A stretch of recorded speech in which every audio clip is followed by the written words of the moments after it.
Welcome, Wapham crew. Secure your tinfoil hats, buckle down tight, and hold on loosely as we soar over the rocky tops of the La Platas on a rocky mountain high, get sucked into the vortex of the Four Corners, and settle down snugly at mile marker 420 in colorful Colorado. We are live tonight from the Mile High Clubhouse. I hope you guys are having a wonderful weekend. It is Saturday, October 16th. Sunday, October 17th, for those of you across the pond and beyond. Good morning, good afternoon, and good evening to you. And welcome to We Are Paradox Media's Late Night in the Rockies. So yeah, I hope you guys had an awesome weekend so far. Mine has been very full of spectacular things. Today I just went and did a 3-hour class for my concealed carry license. So, you can openly carry a gun to where, everybody could see it, but it kind of makes you a target sometimes. So it's cool to be able to conceal it and be able to do that, have that right in this country. You never know what's going to pop off at some of these places. Hello, Mr. Morris.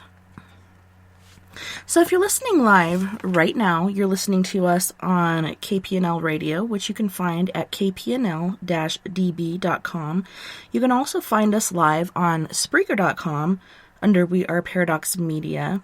And if you do go over there, make sure that you come into the chat room and hang out with us. I won't be chatting a lot tonight because I'll be reading. We are doing story time this evening once more. We might even make it through this book that we've been reading the last, handful of times we've been reading from this book. Perhaps 4. This would be the 5th. But you can also find our show if you would like to listen at work or wherever you may be on Spotify, Apple Podcasts, Google Podcasts, iTunes, iHeartRadio, CastBox, Tumblr, SoundCloud, TuneIn Radio, Deezer, Podcast Addict, and Podcast Chaser. If you'd like to check out some of the things we're posting, make sure you follow and like us on YouTube. That's also where you can go and partake in our past shows. You can like and follow us on Facebook, Twitter, and pretty soon StreamYard. I did get my secondary laptop put back in here. I got all that stuff set up last night. And I also have some crazy lights in here. So that'll be pretty awesome next time we do a show. Perhaps I'll do it tomorrow night when we have Mr. Troy Trone on, and we'll be talking about UFOs and us and some of his many paranormal experiences that he's had in this area and, different places that he's lived in the world. I'm very interested to see what perhaps might have happened in Hawaii. I'm sure they got all kinds of crazy activity out there. So yes, as I said before, we will be doing story time. But yeah, like I was saying earlier, did my concealed carry class today. The guy was very cool and nice and funny. He, at one point, went to point at one of the ladies in our class, and his remote for his, what do they call it, projector, went flying towards her. No, but it was pretty cool. It seemed like forever. At least we got like 1 10-minute break in there, but I'm excited to go in and apply for my concealed carry license. It's just kind of creepy because then, you're permitting somebody to dig through your history and I don't know. I have a pretty good history, so I'm pretty sure I'll be able to have a concealed carry license, but I don't know. I hate people digging through my stuff. Get out of my stuff. Alright, so this evening, the story we will be reading from is 50 Strange Stories of the Supernatural, True Accounts of Weird and Otherworldly Happenings. This book was put together and edited by Mr. John Canning. And included in this volume are true accounts of weird and otherworldly incidents. And the stories come from a handful of people. We have Michael Blee, Douglas Collier, Patrick Dugan, Andrew Ewart, Ian Fellows Gordon, Michael and Molly Hardwick, Dottie Hay, Charles Eric Main, Ronald Seth, Claire Smythe, Could be Smith, but it's spelled Smythe. I want to say Smythe, but it could be Smith, just a different spelling. Rosemary Timperley, James Wentworth Day, and Lawrence Wilson. So, I don't know. I'm pretty excited for Halloween. I got all my witch get up going on. My daughter, okay, so last night we had girls' night because every Friday, the guys, including my oldest daughter and my son, they all go gaming, playing D&D at our friend Tom's house. But we had a girls' night, spent way too much on treats and fingernail polish and doodads and whatnot for the girls. Nova actually did a really good job on Lily's nails. It's a total like Halloween thing going on with that, and I don't believe I shared the picture last night, but I'll share it this evening so you guys could take a gander at that. But she did a really good job. I was very impressed. And we watched some Halloween movies, one of them being Hocus Pocus, which was awesome. And then we watched The Corpse Bride, because last weekend we had actually watched Frankenweenie. Oh yeah, and The Nightmare Before Christmas. So many memories going on. Actually was on a trip to Denver in high school when that movie came out. I was on the flag team. Prior to that, I had been in the band, but I was on the flag team and we went to compete with other bands and other flag teams. We didn't do very well. But you know, it was a high pressure situation. We were just kids. Alright, so I'm going to mute my mic for a second so I can hit my vape and take a drink of my Monster before we get started. So the first story we will be reading is The Tennis Coach. And I do believe, yes, we are on a brand new chapter, and this chapter is called Ghosts Benevolent. Alright, I'll be back in just one second.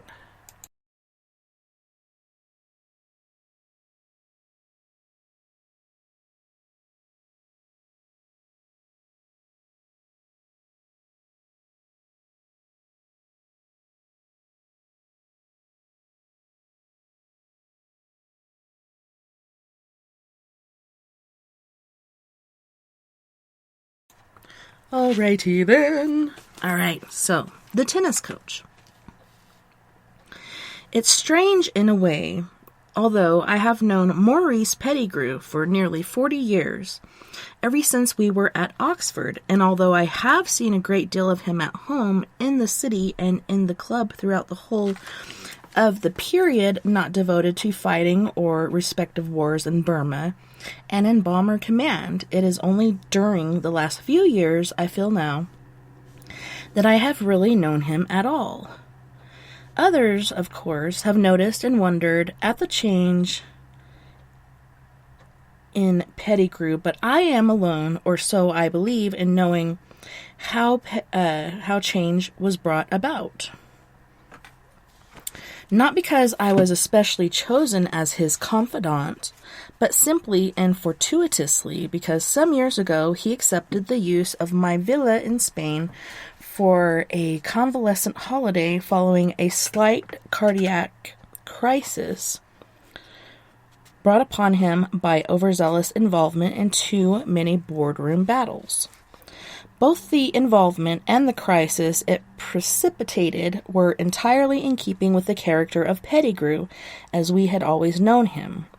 He was the sort of man who is always involved in something, and it was simply not in his nature to treat any matter lightly. Only son of a northern industrialist, wealthy rather than rich, the first of his family to climb the steep wall of life on the Oxford ladder. He was a born pragmatist, determined from the start that his natural attributes should outweigh his natural limitations. Since the latter were cerebral and the former social and physical, the Oxford of the 30s provided an admirable environment for his ambitions. which were even then considerable. Aware that he was intellectually outgunned by all but the riches of his contemporaries, Pettigrew nevertheless had the native shrewdness not to underestimate the value of a degree, any degree, though preferably not an ignominious third, and he worked doggedly towards that end, pacing his academic efforts with the sure sense of judgment and economy that was later to bring him the offer of more city directorships, and he could comfortably handle all of these. And in the end, he left the city of dreaming spires with just such a qualification as he had determined upon, a parchment testimonial to diligence in acquiring a certain knowledge of a subject to which never again in his life would he devote one single thought. This was not, of course, the sum and glory of his university career, but rather the dull academic armor that shielded him from being attacked and stigmatized as a mere hardy. For Maurice Pettigrew was an athlete of prodigious prowess and versatility, outstanding even amongst the shining band of golden gladiators who bestrode the arenas of university sport between the wars. To catalogue his achievements would be both tedious and irrelevant.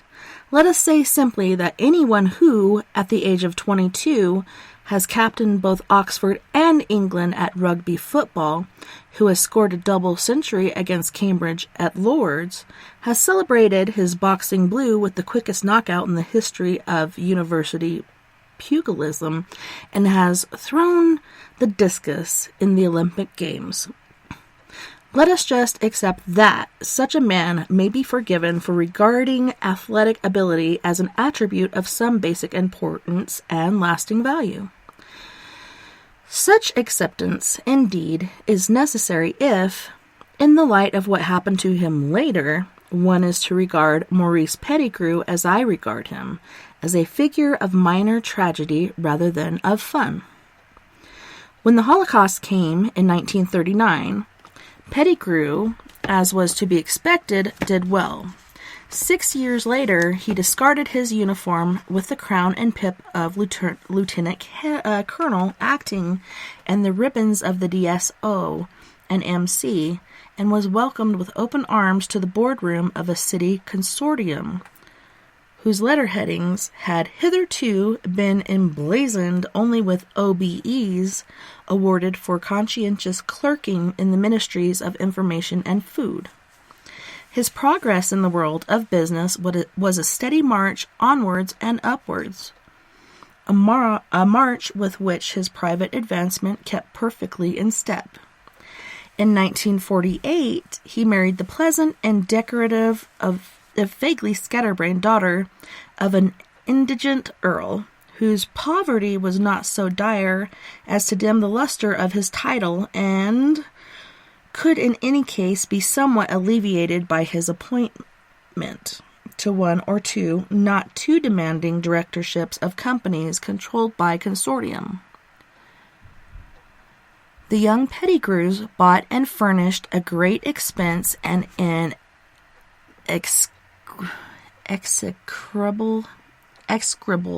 taste of Georgian manner in the wilds of Chalfont St. Giles, where they enjoyed for several years a life of security and contentment, untroubled by problems or passion and entirely in keeping with their prosperity and their position in society.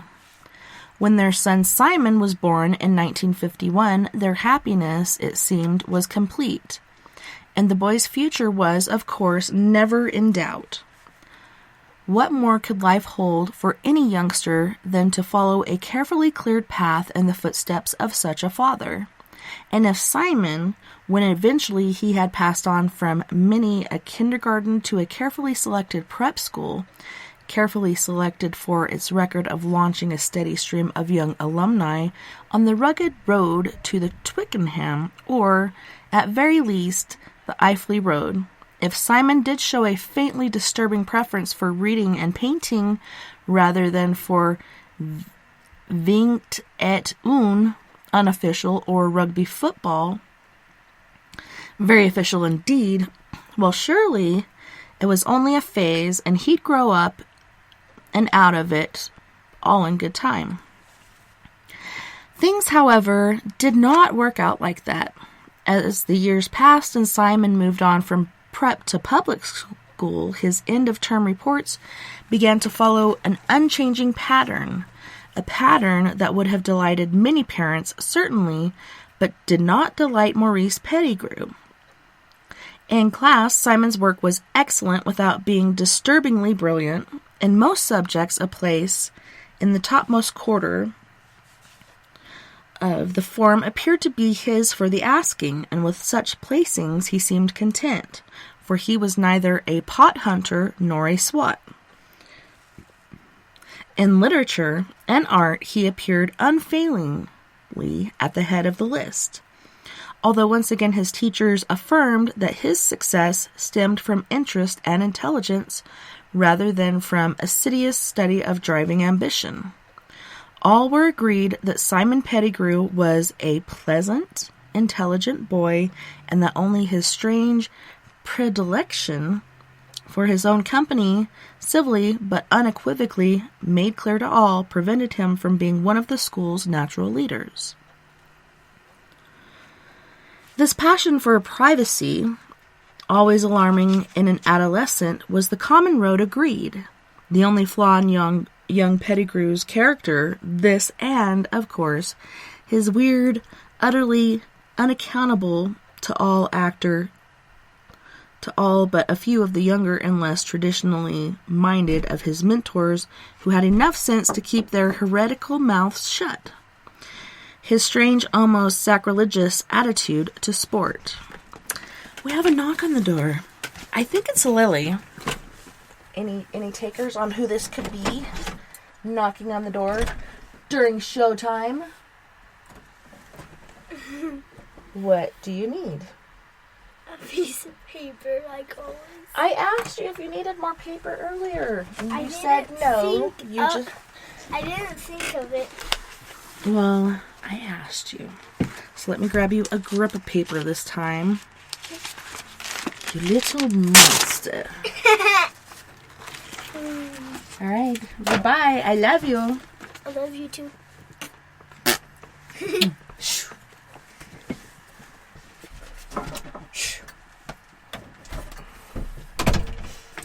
All right. What a little monster. All right, so where were we? All right. For it was in attitude, not aptitude, that the trouble had its roots. Had Simon, son of Maurice Pettigrew, been a duffer at games, a physical weakling bereft alike of ball sense and of biceps, he could have been simply if sadly shrugged aside as a freak and wry jest of a creator whose jokes have been known throughout the centuries to include amongst their victims some of the very finest families in the land. But Simon's malady was more serious, more perplexing by far, and headmasters, housemasters, and a whole series of hurt and bewildered games masters had scratched their heads in frustration and dismay. For Simon, far from being a duffer and therefore a legitimate and natural target for his superior's scorn and his schoolfellow's wit, was an intelligent and muscular young man perfectly capable of responding to the former with chastening tolerance and to the latter with a resounding clip on the ear. What his mentors could not grasp or would not believe was that team games, whisper it not on Big Side, were in Simon's estimation a bore. He was not in the least aggressive or proselytizing about his belief. When once or twice a term the honor of the house was at stake, he would thunder up and down the rugby field with boisterous abandon, scattering more sophisticated opposition by the sheer animal exuberance of his attack, or, in the summer, he would cart a sufficiency of rustic sixes clean out of the cricket ground before his eye, and his mind began inadvertently but inevitably to wonder, but such activities were merely a good-natured acceptance of his civic responsibilities, and with their discharge, felt Simon, the call to duty had been answered. Nothing and nobody would persuade him to devote his limited hours of leisure to net practice or to punting a pill about in the muddy twilight, while Cezanne or Trollope beckoned him from the worn seclusion of his study. And so things continued until the springtime of Simon's 16th year, when he failed to win his colors and his father suffered his first coronary occlusion. To link these two circumstances in any way would be, of course, be both ludicrous and grotesquely unfair, or so I thought at the time. Maurice's doctor and the specialists were adamant. Complete rest for several weeks, a change of scene, a quiet holiday beyond the reach of the telephone, telefax, and the turmoil of a shaking stock market. Dorothy, Pettigrew's wife, told me all this when I called to inquire as to his well-being, and the whole matter was arranged within an hour. My villa in the little village of Cortidia, nestling in the mountains and amid groves of almond and orange, and commanding a vast sweep of Mediterranean, might have been specially built and sited for the occasion. It was looked after by a Spanish couple, housekeeper and handyman, who would relieve guests of all domestic responsibilities. A Renault was there in the garage should they wish to go sightseeing. There was even a bicycle, bought during one of my fits of determination to stave off the advancing years, and young Simon might use it if he felt the call of the sea that lapped the rocky coastline some 4 miles beyond and beneath his bedroom window. 1 week later, at the start of Simon's Easter holiday, the Pettigrews set out for the sunshine of Costa Blanca. Their lives, had they but known it, were never to be the same again. Hello, Sister Sandra. Sorry, I just saw Sandra in the chat room. I had to stop and say hello. All right, so, like I was saying, their lives would never be the same again, all right? So, I did not see them again, as it happened, for more than 2 years, my business interests having compelled me to spend this period in America, but we did keep in touch fairly regularly by letter. The holiday, it seemed, had been a huge success. Maurice, true to form and taking his enforced idleness seriously, had read his way through the collected works of both P.G. Wodehouse and Agatha Christie. Dorothy had endeared herself to the village by her shopping sorties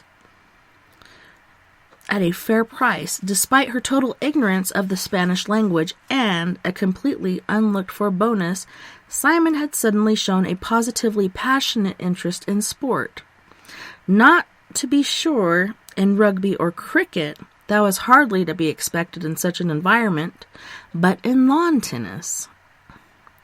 Hardly the game Maurice would have chosen for his son, but a game for all that, and some of these Aussie fellows who played it seemed husky enough, so he supposed it was all right and certainly better than nothing.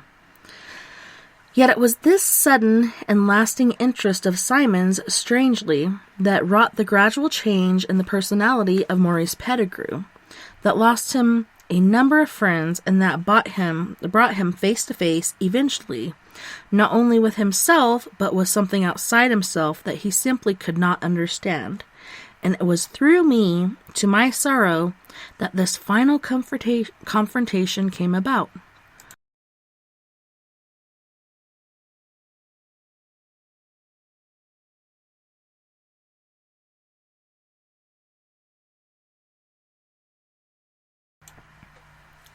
The first inkling that something was seriously amiss came to me one lunchtime in the club shortly after my return from the United States.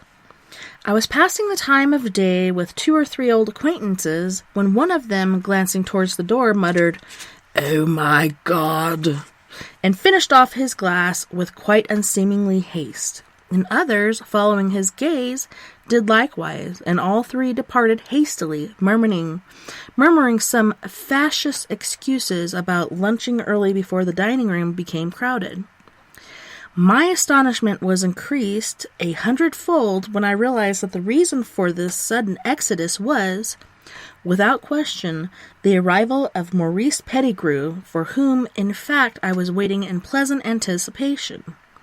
I shall not dwell upon a matter that even now I find distressing, for I am genuinely fond of Maurice. Let me just say that by the end of the luncheon, my first meeting with my old friend for many months, I found myself reluctantly in sympathy with my earlier companions. For Maurice Pettigrew had developed, in the 2 years since I had last seen him, into a crashing archetypal club bore, and the hobby horse he rode so mercilessly, so proudly, so interminably was the saga of Simon's sporting achievements. It was sadly ironic that he of all men, who had always carried his own infinity greater accomplishments with refreshing and wholly unaffected modesty, should now be guilty, as he undoubtedly was, of tedious and immoderate braggadocio on the subject of his son's satisfactory but far from spectacular success at lawn tennis. For it became clear that Simon, though he had won several local tournaments and had been invited to play in the singles at Surbiton, was still a long way short of setting the turf of Wimbledon on fire. He had become, in short, a good club and county player, and as yet nothing more.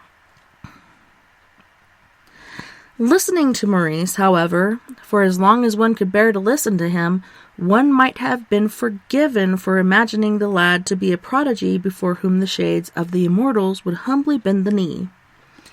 Every point he had ever won, it seemed, every passing shot that had raised the chalk, every flashing ace that had left the receiver flat-footed and dumbfounded, was lovingly recalled and described in minute's detail. Each rally was battled out again, stroke by stroke, until the mind screamed in protest. But that was worse to one who had always liked and admired him was the gradual and reluctant realization that much of his Tinsley glory Maurice was attaching to himself. The talk was all of Simon, but the interference unmistakably was that what's bred in the bone will come out in the marrow. Maurice Pettigrew's son, at last, was living up to his father's lustrous name. I was glad when Maurice excused himself to keep an appointment with the cabinet minister, and I was free at last to take my leave, excepting because I could not very well decline his invitation to spend the following weekend at Chalfont St. Giles, when Simon would be playing in a nearby tournament. I have often wished, since then, that I had found some excuse to call off that visit, but in truth there was no excuse that would have been convincing, and in any case I looked forward to seeing Dorothy, and I must confess to a desire, despite everything, to see young Simon in action, which I did, indeed I did, and more's the pity. He was good, very good, winning the singles with ease and grace and carrying his partner to victory also in the men's doubles. And if the weekend had determined with the tournament, I would have returned to London a happy man, and Maurice Pettigrew would have been left to be bumble on with his pride and his illusions intact. But the weekend did not terminate with a tournament. It ended instead with a celebration party at which Maurice's extravagant boasting had both the guests and the luckless Simon cringing with embarrassment, and with a furious quarrel between father and son, to which I was compelled to add a final cup of weird and eerie bitterness. The quarrel, which had been simmering beneath the surface of Simon's mental discomfort, erupted suddenly when Maurice, who had perhaps enjoyed one more glass of champagne than was his wont, actually claimed a large share of the credit for his son's sporting success. "Never missed one tournament the boys played in," was the line he pursued, watched every stroke, and pointed out every mistake. Nothing can compare to the value of really conscientious, dedicated coaching. That sort of thing, it was foolish talk, of course, scarcely calculated to endear him to anyone, least of all his son.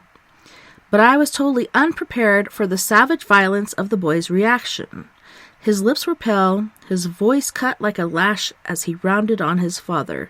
Your coaching? Your encouragement? My God, that's good. You wouldn't know a stop volley from a hole in the net.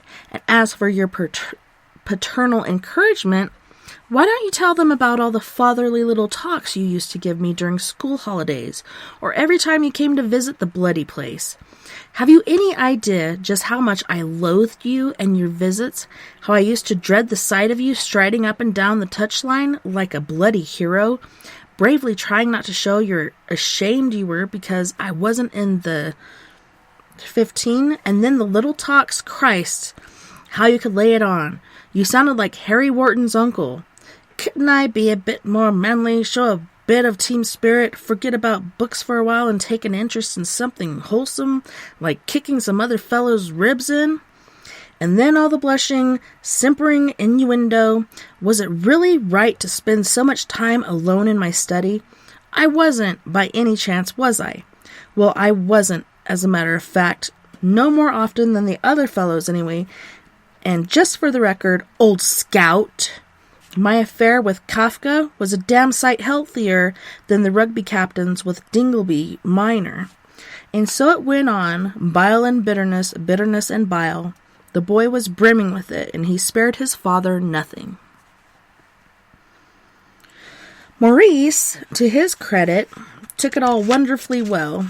The shock of the onslaught snapped him sharply back to both dignity and sobriety, though his ashen complexion and the sudden compression of his downturned lips gave evidence of what the effort was costing him, and his voice, when at last he found it, sounded steady enough.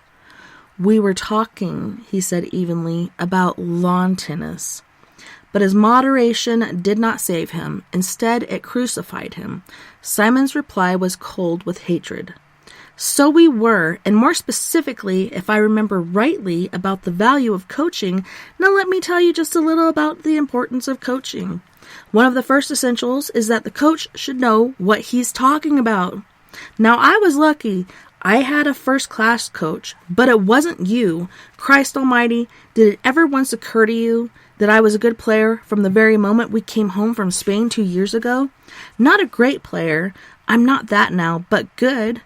And what coaching had you given me up till then, lying around in your deck chair, reading penny dreadfuls?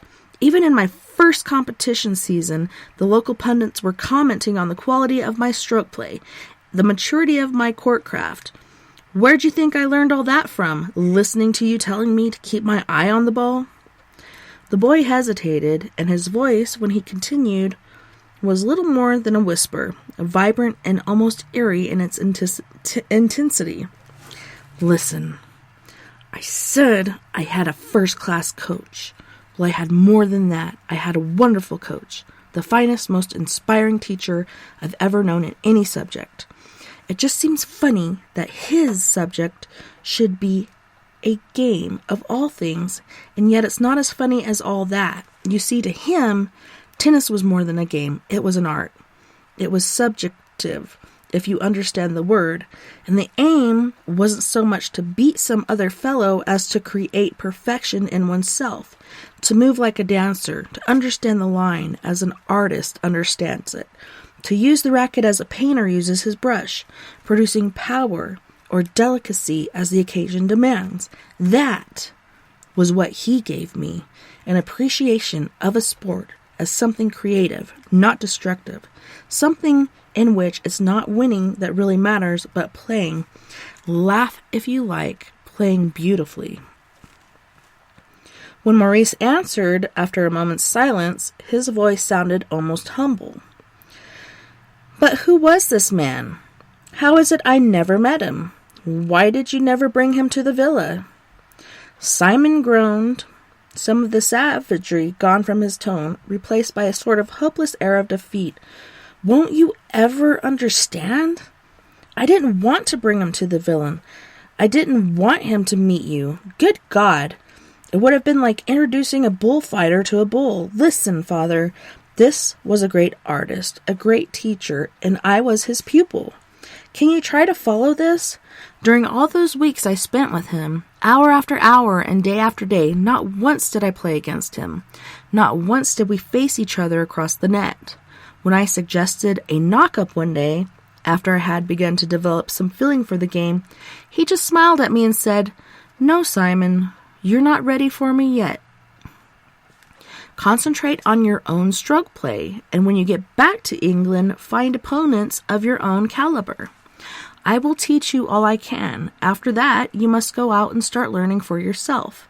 But remember, you will start as literally a flawless player. The other will only teach you to remain flawless under pressure and at a greater pace. One day, when you and I are equal, and only then, we shall play against each other. You will sense when you are ready for that, and I shall be waiting for you, looking forward to the occasion." Simon's eyes were shining now, his audience forgotten. That's what coaching is all about. That is why I never wanted to go back and see him again, never even written to him. You see, I believe him. One day I'll know without being told that I'm ready for him. Then I'll go back. Then I'll show him his teaching wasn't wasted. Maurice by this time was wholly won over. No one could fail to be in the face of such enthusiasm, such almost religious faith and fervor. "Just tell me one thing, Simon. How could he possibly teach you so much without ever putting you on the court, putting you to the test, it were?" "Easily," said his son, "with a green wall and a strip of white paint. Let me tell you how it all started. A day or two after we got to Cortedia, I was out for a walk when I came across an old house, a very big house, away out amongst the orange groves and surrounded by a rather broken-down brick wall. In fact, the wall was so crumbled I thought the place was abandoned, and I decided to go in and prowl around. The garden was vast, but completely neglected, and in one corner of it I saw another wall. But this one wasn't built of bricks. It was concrete and painted green. I was walking up to it to have a closer look at it when a twig snapped like a pistol shot under my foot. And a moment later, I discovered that the place wasn't deserted at all. In fact, the fellow walking towards me had a very distant air of ownership, of being at home. I was a bit confused, of course, and muttered something about being sorry to intrude. But he didn't seem in the least upset, and in fact, he was very pleasant. He said something about being glad to have company and a chance to practice his English. Then he asked me if I played tennis, and I noticed for the first time that he was wearing a white shirt and long white flannels, and that he was carrying a racket in one hand and 3 balls in the other. I thought even then that he carried them completely naturally, the way a girl carries a handbag. I said, "No, not really, just pat ball occasionally for fun," but I followed him around the corner of the green wall just the same, and right away I was fascinated by the way in which he handled the racket, even while he was talking to me. We were standing in the middle of a shabby old tennis court with a sagging ragged net, and as he spoke he kept batting the balls against one of the surrounding walls, always placing the shots just above the level of a white line painted along the wall at the height a tennis net should be. The whole performance was completely effortless, and the power and variety of strokes was extraordinary. Forehand, backhand drives, volleys, and drop shots all clipped the line, and all executed with such ease and grace as you'd scarcely believe. Before long, and almost without thinking about it, I found myself with the racket in my hand, trying to imitate him in my own clumsy fashion. And that's how it all started. I bought myself some gear the very next day, and, well, you know the rest. I've never needed any more coaching, just experience and practice, practice, practice. Always up against the training wall at the club, and always imagining Jose Antonio at my side, showing me and telling me quietly how it should be done.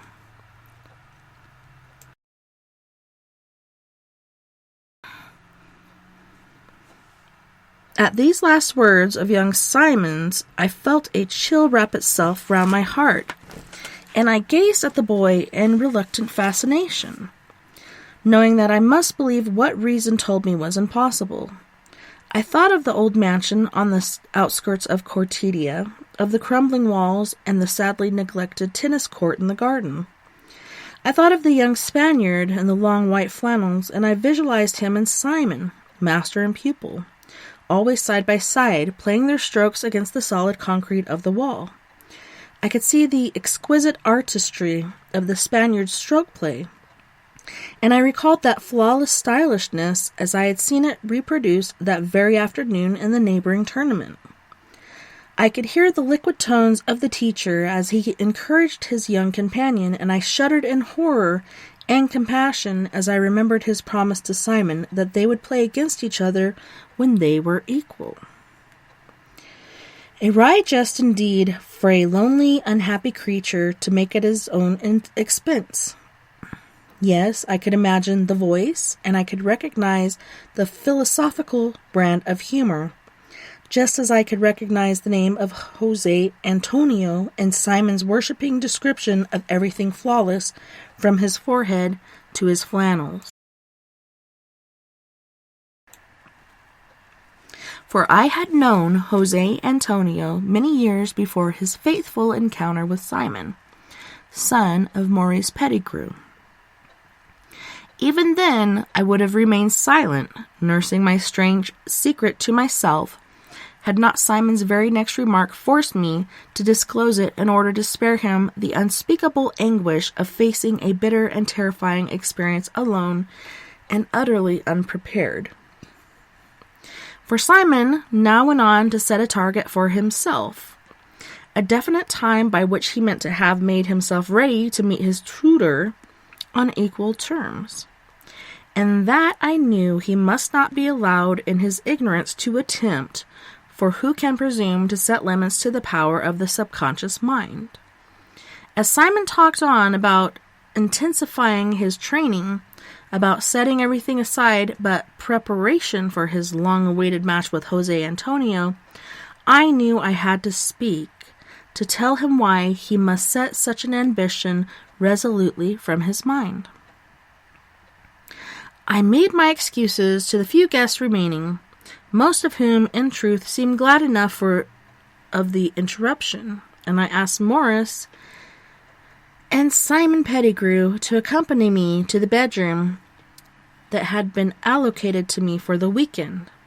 There I took from my suitcase an old leather album, a sentimental journal that for many years has accompanied me on all my journeyings around the world, and I said to Simon, "The full name of your teacher was, I think, Jose Antonio Garcia." The boy looked first startled, then delighted.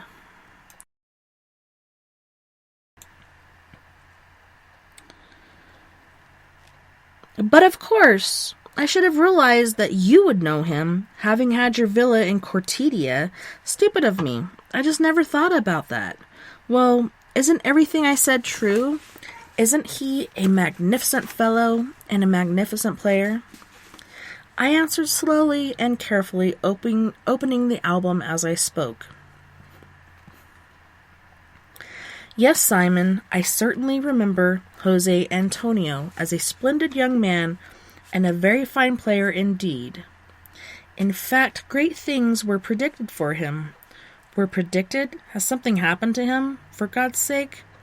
"No," I said quietly, "nothing that I know of has happened to him recently. He had his full share of ill luck many years ago, long before you knew him." I handed over the album, opened the display, a cutting from a Spanish newspaper faded and yellowing with age. The picture of a young man in white flannels was, however, clear and recognizable. "That is your teacher, isn't it, Simon? Take a grip on yourself, laddie, and I'll read the headline for you." I read the black print. "Young tennis star killed in road accident. Jose Antonio Garcia dies at 19.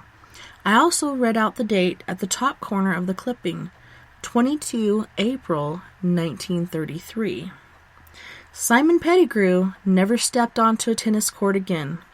Some of Maurice's friends teased him at first about the sudden fall of the rising star, but gave that up after seeing the expression on his face.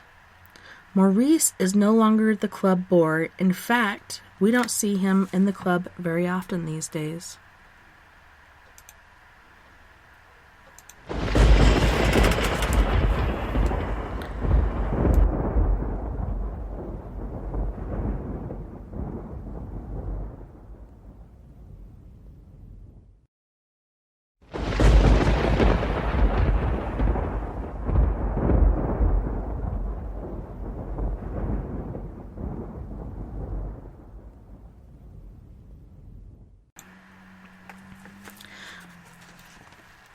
The Gray Man of Brariac.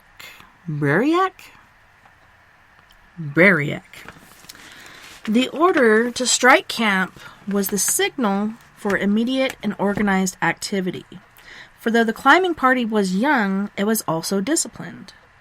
Kilted figures rose without argument from their hunkered positions around the 3 peat fires. The fires themselves were doused, ground down, and scattered, the only remaining trace of them a few spirals of aromatic smoke hanging motionless for a few moments in the stilly, frosted early morning air. Porridge pots were scoured till they shone, billy cans rinsed in the stream, and sleeping bags rolled tight in their ground sheets and strapped like huge sausages beneath the aluminum-framed Bergen rucksacks. Pup tents folded, and the campsite cleared. And the campsite cleared of the last trace of debris within 30 minutes of the scoutmaster's shout. It was 7 o'clock on the morning of 21 May, 1935, and the 3 patrols of the 49th Troop were ready for the mountains. 24 boys, led by 2 men in their 30s, the party wound its way through the Deeside heather, past Deary Lodge, onwards and upwards towards the foothills of the Cairngorms, the formidable cluster of craggy and rugged peaks that towered in wild magnificence above them. There was little conversation, breath, and energy being directed instead to the basic necessity of maintaining a steady, swinging pace, but the climbers, although loosely gathered in a single group, nevertheless split naturally into 2s or 3s in accordance with personal friendships. One such pair, at the head of the column, were the scoutmaster and his assistant, school teachers both and firm friends of long-standing linked, since their own school days, by a shared love of mountains, and, in particular, of those stark, beautiful, and sometimes treacherous mountains that now stood rampant before them. This passion apart, they seemed an ill-matched couple. Colin MacDougall, 6'3", and broad as a bullock, black-jowled and saturnine, with a brooding eye and a lilting voice, could never have been mistaken for anything but what he was, a wild child of the Western Isles. His companion, Davy Bruce, by contrast, was almost a caricature of the stock from which the Gordon Highlanders have sprung for centuries in the north-east, in Aberdeenshire and Kincardine. Solid and compact, a muscular 5'3", barrel-chested and bandy-legged, with a ruddy sea-sprayed complexion and a shock of sandy hair as stiff and wiry as a scrubbing brush. Davy was a vibrant bundle of irrepressible energy forever employed to some purpose. A less likely liaison could scarcely be imagined, and yet Davy Bruce and Colin MacDougall understood, liked, and complimented each other, and the combination of their talents and temperaments had shaped and molded the boys of the 49th Troop into an efficient, happy, and remarkably self-reliant team. 2 members of this team, who exemplified these qualities more than most, were now striding along together at the rear of the formation. Exchanging an occasional remark or merely a companionable grin, Billy Gilchrist and Sandy McAllister were inseparable in the same form at school. Scrum half and fly half, respectively, in the Colts 15, both members of the Hawk Patrol, near neighbors whose parents had long since become accustomed to seeing both or neither at meal times and in the leisure hours of evenings or weekends. They might best be described, and indeed frequently were, as likable little devils. Outstanding at games, just comfortably above average at their lessons, often in scrapes but never in real trouble, full of the energy and enterprise befitting healthy 15-year-olds, these were the two who, with their teachers, McDougal and Bruce, were destined to make this day memorable. The four of them, that is, and one other. The heather was sparse and tufted now, as the troop passing it into the gaping mouth of La Règue Rue, the rock boulder-strewn gully that runs for 18 miles through the heart of Cairngorms towards the oasis of Rothimarcus, and thence to Aviemore at the northwestern extremity of the range. Past Ben McDoo, on their right, the scouts were now picking their way across moon-surface terrain, broken here and there by rushing burns that chuckled and sparkled in the morning sun. Thankful for the stout climbing boots that kept their feet snug and their ankles secure, and thankful, too, though they would not have admitted it, when Colin McDougal finally called a halt for rest and refreshment on the lower slopes of their objective for the day.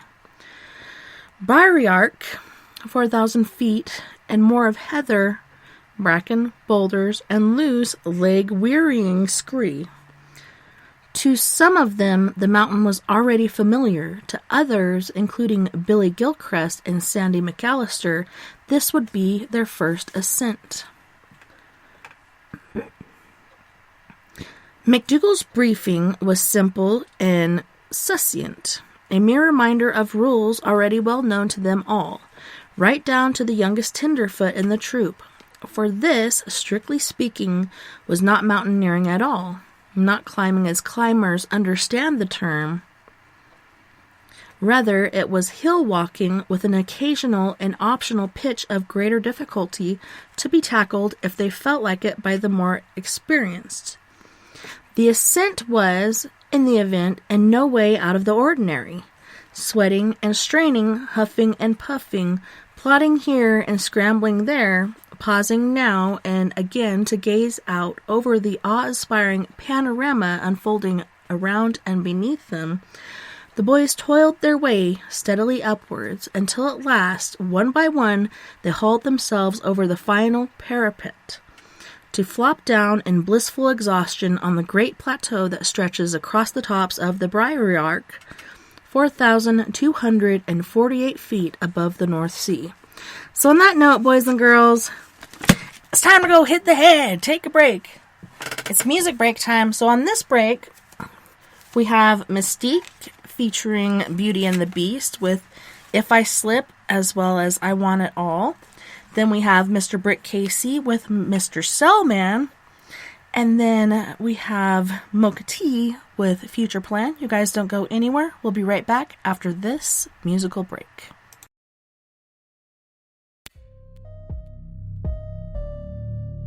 I got dreams and ambition, I'm ready and I'm willing, I'm meeting this competition. You don't wanna be my dinner. The whole shift changed when the music bang. Love the look on their face. I got dreams and ambition, I'm ready and willing, I'm meeting this competition. You don't wanna be my dinner. The whole shift changed when the music bang. I just love to see the look on their face, and if I slip, I'ma bounce right back, cause I was born for this. I got dreams and ambition, man. If I slip, I'ma bounce right back, cause I was born for this. I'm ready and willing, even if I slip, I'ma bounce right back, cause I was born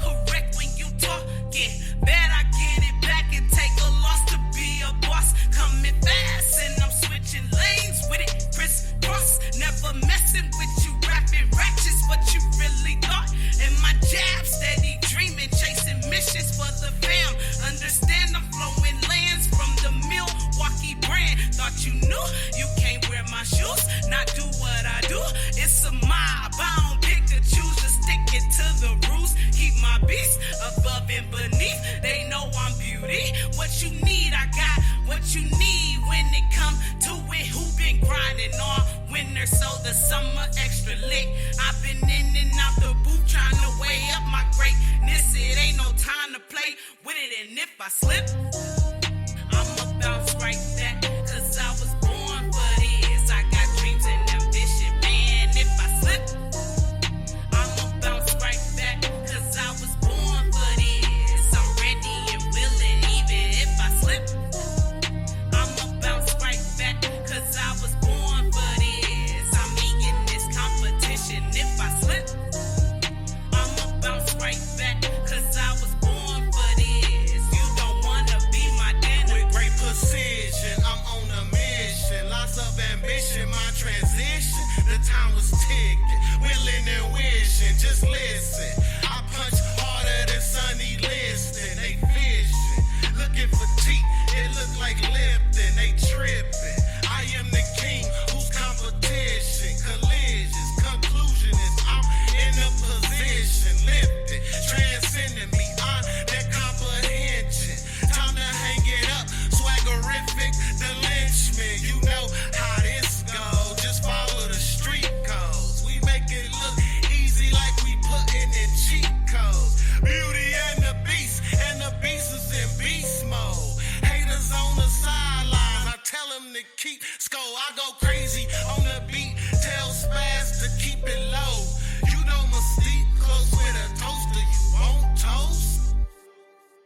And if I slip, I'ma bounce right back, cause I was born for this. I got dreams and ambition, man. If I slip, I'ma bounce right back, cause I was born for this. I'm ready and willing, even if I slip, I'ma bounce right back, cause I was born for this. I'm meeting this competition. If I slip, I'ma bounce right back, cause I was born for this. You don't wanna be my dinner,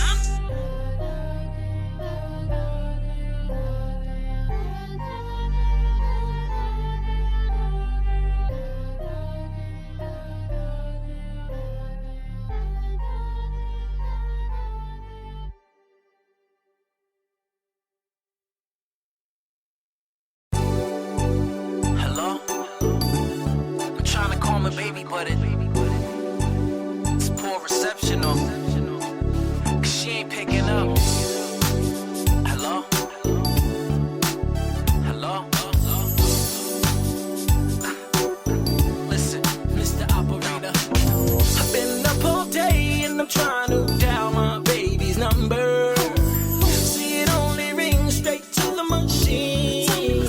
617. Now I know something must be wrong with this cell phone, cause my baby knows she wouldn't hang up on me. So tell me what's going on. Now see, most of the time phone only ring twice. How you doing, boo? Cool, how's your date? Nice. Now she ain't picking up, plus a text her. Put it to your plane, she's the one to get next to. It's not just the way, it's all day with affection. I'm hoping this detection is poor reception. Straight to the machine, mean it's like clicking my call, get connected quick. I'm saying, hey, Mr. Cellular Phone Man, I see there's something wrong with my line. I try to dial my baby's number, but get click every time. Mr. Cellular Phone Man, I see there's something wrong with my line. I try to dial my baby's number, but get click every time. Why she ain't picking up, yo? I see the phone rings quite a few times before any answer. And I know she's home, well at least till 3. And I know she's home.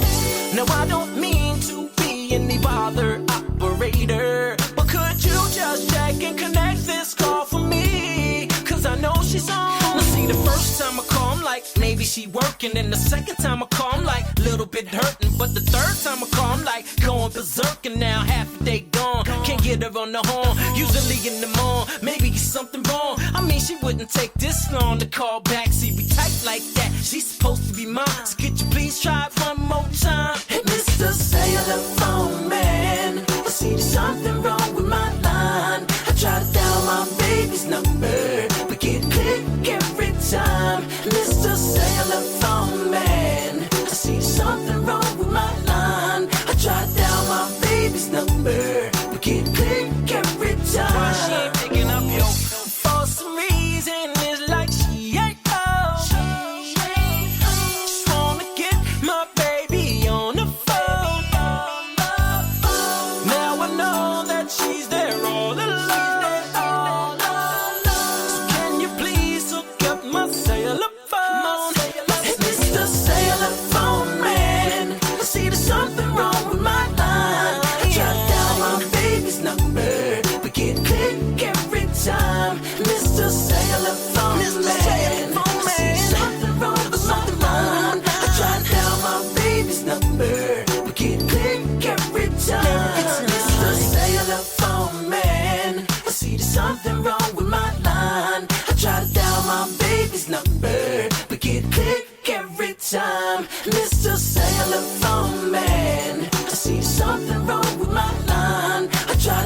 Yeah, okay. I want it all. Even if you stepping out of bounds, keep ballin'. I want it all. Diamonds and cars, building big yachts, close up the stars, buying the bars. On it is ours. I want it all, big or small. No more of a downfall. I want it all. I want it all. I want it all. I could sign your baseball. Money making it rain fall on a big mall. Owning the whole block, driving to the mailbox. Cruising in my yacht, I gotta get up out this box.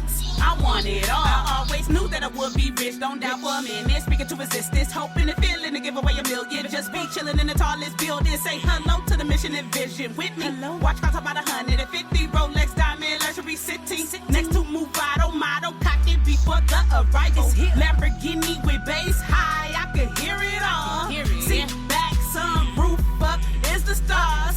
High performance cars, super saloon, exclusive rims spinning hard. Always wanted to build a park. Obstacles to enter, a lot more for the kids. Recreation centers, I want it all. Red bricks, cream coated, painted marble fountain as I pass. Walking the stone path, heated pool, home theater for all of my family. Wanna do it for my city. Can't wait to see the chandeliers hanging from the ceiling. I want it all. Diamonds and cars, building big yachts, close up the stars, buying the bars. On it is ours. I want it all, big or small. No more of a downfall. I want it all. I want it all. I want it all. I could sign your baseball. Money making it rain fall on a big mall. Owning the whole block, driving to the mailbox. Cruising in my yacht, I gotta get up out this box. I want it all. I'm inside of a dungeon, life involves repercussions. Could vista consequences leave me boxed up, feeling suction. How could this bad mistake have me thinking ways to escape? Catching the case, wanting it all has been replaced. Look at a cellmate face, I know they can't relate. Trust in the soul, heck no, it's to stay safe. Up in the place where my food is cold on my plate. It ain't no breaks, it's a time to concentrate. Watching my back, got stabbed by too many snakes. Who times dragged against the bars is a rude away. Mind race, body cold, hard to embrace. The situation made me think, why did I miss that? Hey, ain't common sense of being solved in so many ways. During the problem thoughts, I forgot I want it all. Forgot I had a dream to rule it, forgot to remember that all my fans had a part that I can have it all. I want it all, staring at the walls, walking down the halls, wait for my collect call. Supposed to be at a concert hall. Instead, I want it all behind bars. Can't reach for a star. It's a fear. I want it all. I want it all. I want it all. I want it all. I want it all. Diamonds and cars, building big yachts, close up the stars, buying the bars. On it is ours. I want it all. Big or small, no more of a downfall. I want it all. Diamonds and cars, building big yachts, close up the stars, buying the bars. On it is ours. I want it all. Big or small, no more of a downfall. I want it all. I want it all. I want it all. I could sign your baseball. Money making it rain fall on a big mall. Owning the whole block, driving to the mailbox. Cruising in my yacht, I gotta get up out this box. I want it all. Mystique.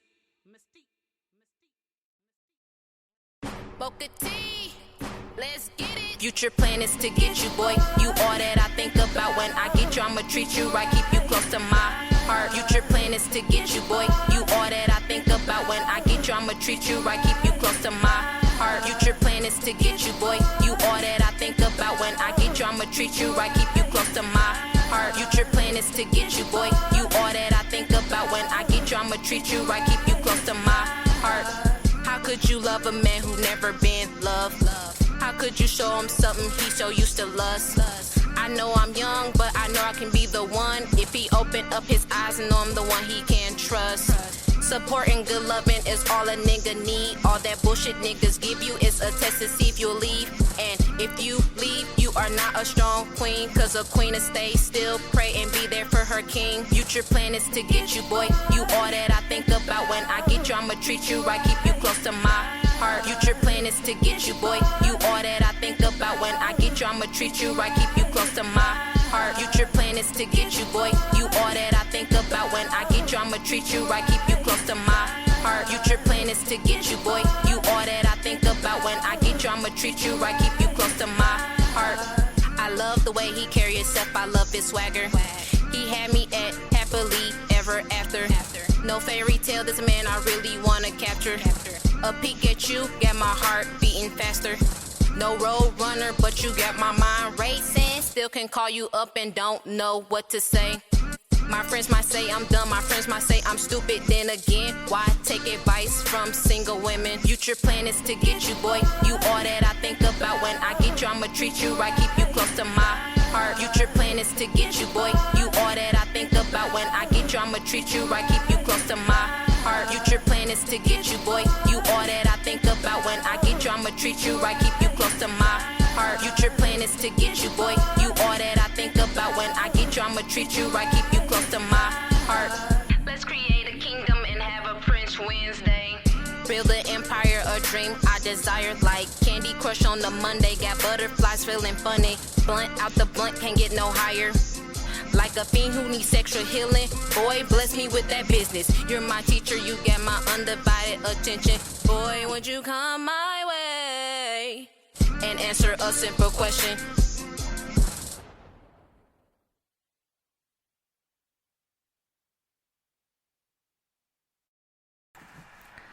Well then. Some have said in the past that I need to update my music, which is true. All this music that I get and that I play for you on our music breaks is from Mr. Roy Washington. And I'm so grateful to him for giving us this music. I'm actually going to be doing a pre-record with him this next Saturday for his show. I don't know when he's going to play it. It'd be cool if it was on Halloween. But yeah, last weekend I was supposed to do it, and I totally spaced it until about an hour. No, I think it was 45 minutes till I was supposed to start the show. That would have been perfect timing because his shows are about 45 minutes, depending on how the flow goes. But I felt so bad. Give me a reminder. I have all the timers, so, I have a problem with remembering things. I knew I had something coming up. I even said it the day before, I have to do Roy's show tomorrow, and then I totally spaced it. But if anyone out there who is listening happens to be an artist, definitely send me some of your music. We will play it on our music breaks. A friend of mine, she's a very good friend of mine. She's also a member of my paranormal investigation team. Mia, I play her music as well, and I just love it. I really do feel like she needs to turn up her vocals, but she's like, I don't like my voice. I don't think anybody likes their voice, just like with pictures. A lot of people don't like themselves in pictures. Other people do. Other people love it. Crank that shit up. But yes, if you are an artist and would like to send me some of your music, please feel free to. I'll give you my email address here just in a second. Also, I received a message from a person wanting me to have a flat earther or someone that knows about flat earth on my show, and I'm just like, oh my gosh. Because I'm not really big into flat earth. I know the earth is not flat. But I don't have to believe in what my guest is saying, and there's other people out there that might like to hear it, including this person that asked me to have a flat earther or a flat earth professional, or I don't know what the hell you call them, but if you have an idea for a show that you would like me to do in the future, please send it to me. So, if you have music or ideas for a show, please send them to me at weareparadoxmedia@gmail.com. weareparadoxmedia@gmail.com. Feel free to do that. Or if you know me on Facebook, just send me a message. Hey, I'd really love it if you have this person on my show. I need to follow up with my guest that I had not too long ago. I need to follow up with her and see about, sending her something to give to Dan Aykroyd for him to be on my show. He's on my bucket list. I would really love to have Dan Aykroyd on my show. I love the man. I love what he's done. Ghostbusters. Love it. My kids love it. For me, that was pretty big as a kid. Having the experiences that I had, just being able to watch something like that. Plus, I love, scary movies. Ghostbusters isn't really scary. It's somewhat humorous and stuff, which, humor and paranormal together is the best. But yeah, I guess Dan Aykroyd and his father have had many a paranormal experience. If you hear that creaking, that's just me settling back in my seat, getting ready to continue this story with you. And the story was The Gray Man of Berwick. I hope I'm pronouncing these words correctly. I'm not familiar with these areas. I know some of you are. Perhaps Mr. Morris out there, Scotland's Edge, might know these places and be like, girl, you're totally ruining it. But my apologies if I don't pronounce it correctly. But my heart's in it.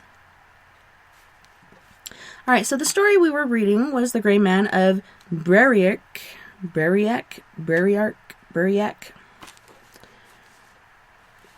Now it was time for food, and soon the campfires once again were blazing and sausages sizzling in the pans, while tea as black and strong as tar simmered in the dixies, and the cook's helpers cut wedges of bread the size of cottage doorsteps.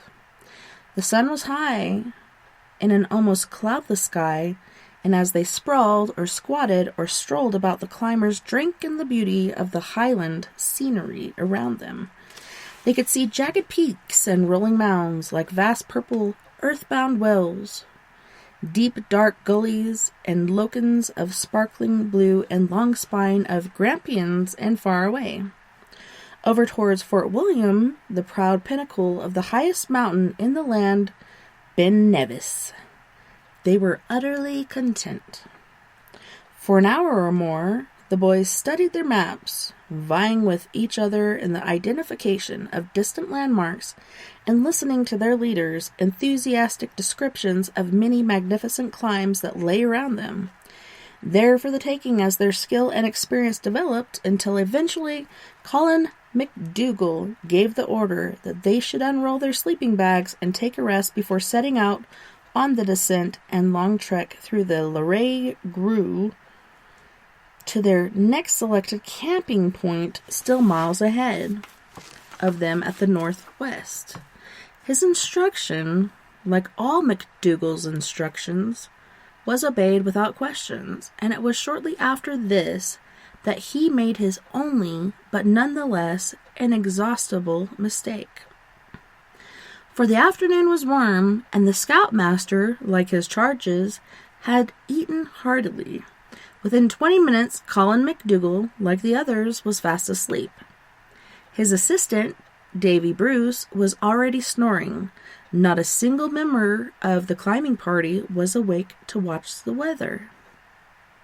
Sandy McAllister was the first to stir, and at first he could not believe the evidence of his drowsy eyes. Indeed, the eyes themselves seemed scarcely to be functioning, for instead of vast tracts of mountain and woodland, he could make out only dimly the shapes of the boys in their sleeping bags, who were huddled in oblivion only a few feet away from him. Gradually, he worked out for himself what had happened. Sandy, like all the boys of his breed, had heard of the notorious Highland mist that can descend without warning or smother travel. Now he realized he was experiencing it for the first time, and reached out carefully and silently shook Billy Gilchrist by the shoulder, at the same time placing his free hand gently over Billy's mouth. As his friend awoke and slowly took in the changes in his surroundings, The two boys exchanged a series of signals, wriggled quietly out of their sleeping bags, and stole soundlessly away from their unconscious companions. This was not merely a breach of discipline, it was an act of almost criminal folly and selfishness that might well have cost the lives of others besides themselves. But as the boys later pointed out in a sort of shamefaced plea of mitigation, they did not see it that way at the time. They were being disobedient and they were being irresponsible, but they were, nonetheless, acting with a purpose. They were conducting a self-devised experiment in scoutcraft, for each had immediately taken out his compass, and as a safeguard, they had linked themselves together by their lanyards so that they could not stray more than a couple of yards apart.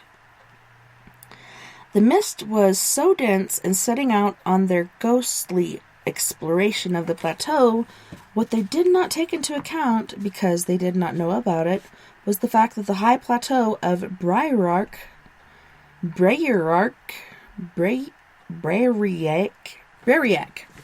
was dibberally pitted with pools and tarns, icy cold, and in some cases very deep.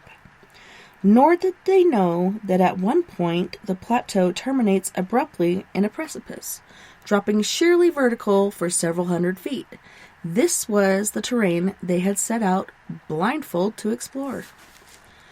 The boys had been gone half an hour or more before Colin McDougall awoke with an angry grunt or two, muttering furiously in his shamefaced realization of his lapse in grace. "My God," he thought, "I'm a fine example for ever drumming safety precautions into these lads' heads and then go off to sleep without even posting lookouts or leaving Davy Bruce in charge."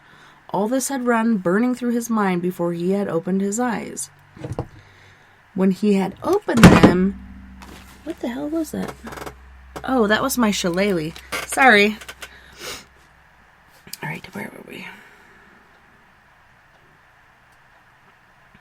I know it was when he had opened them. Where the hell was I? Alright. When he had opened them and had felt them itch and prickle in the clammy wetness of the mist, a sudden sickness rose in his throat, a sour and stifling amalgam of fear and self-disgust. But Colin McDougall, in the right or in the wrong, was not the man to dissemble, and his bellow rousted the sleepers from the rest as if they had been tossed in a blanket. No time was wasted on explanation or apology. "Patrol leaders, check your numbers and call in a report. Now everybody, in the meantime, sit still. Don't move about at all."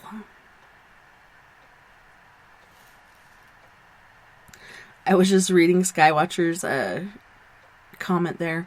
Reflat Earth, bad idea. Really bad idea. We'll discuss at the after party. I am looking forward to it.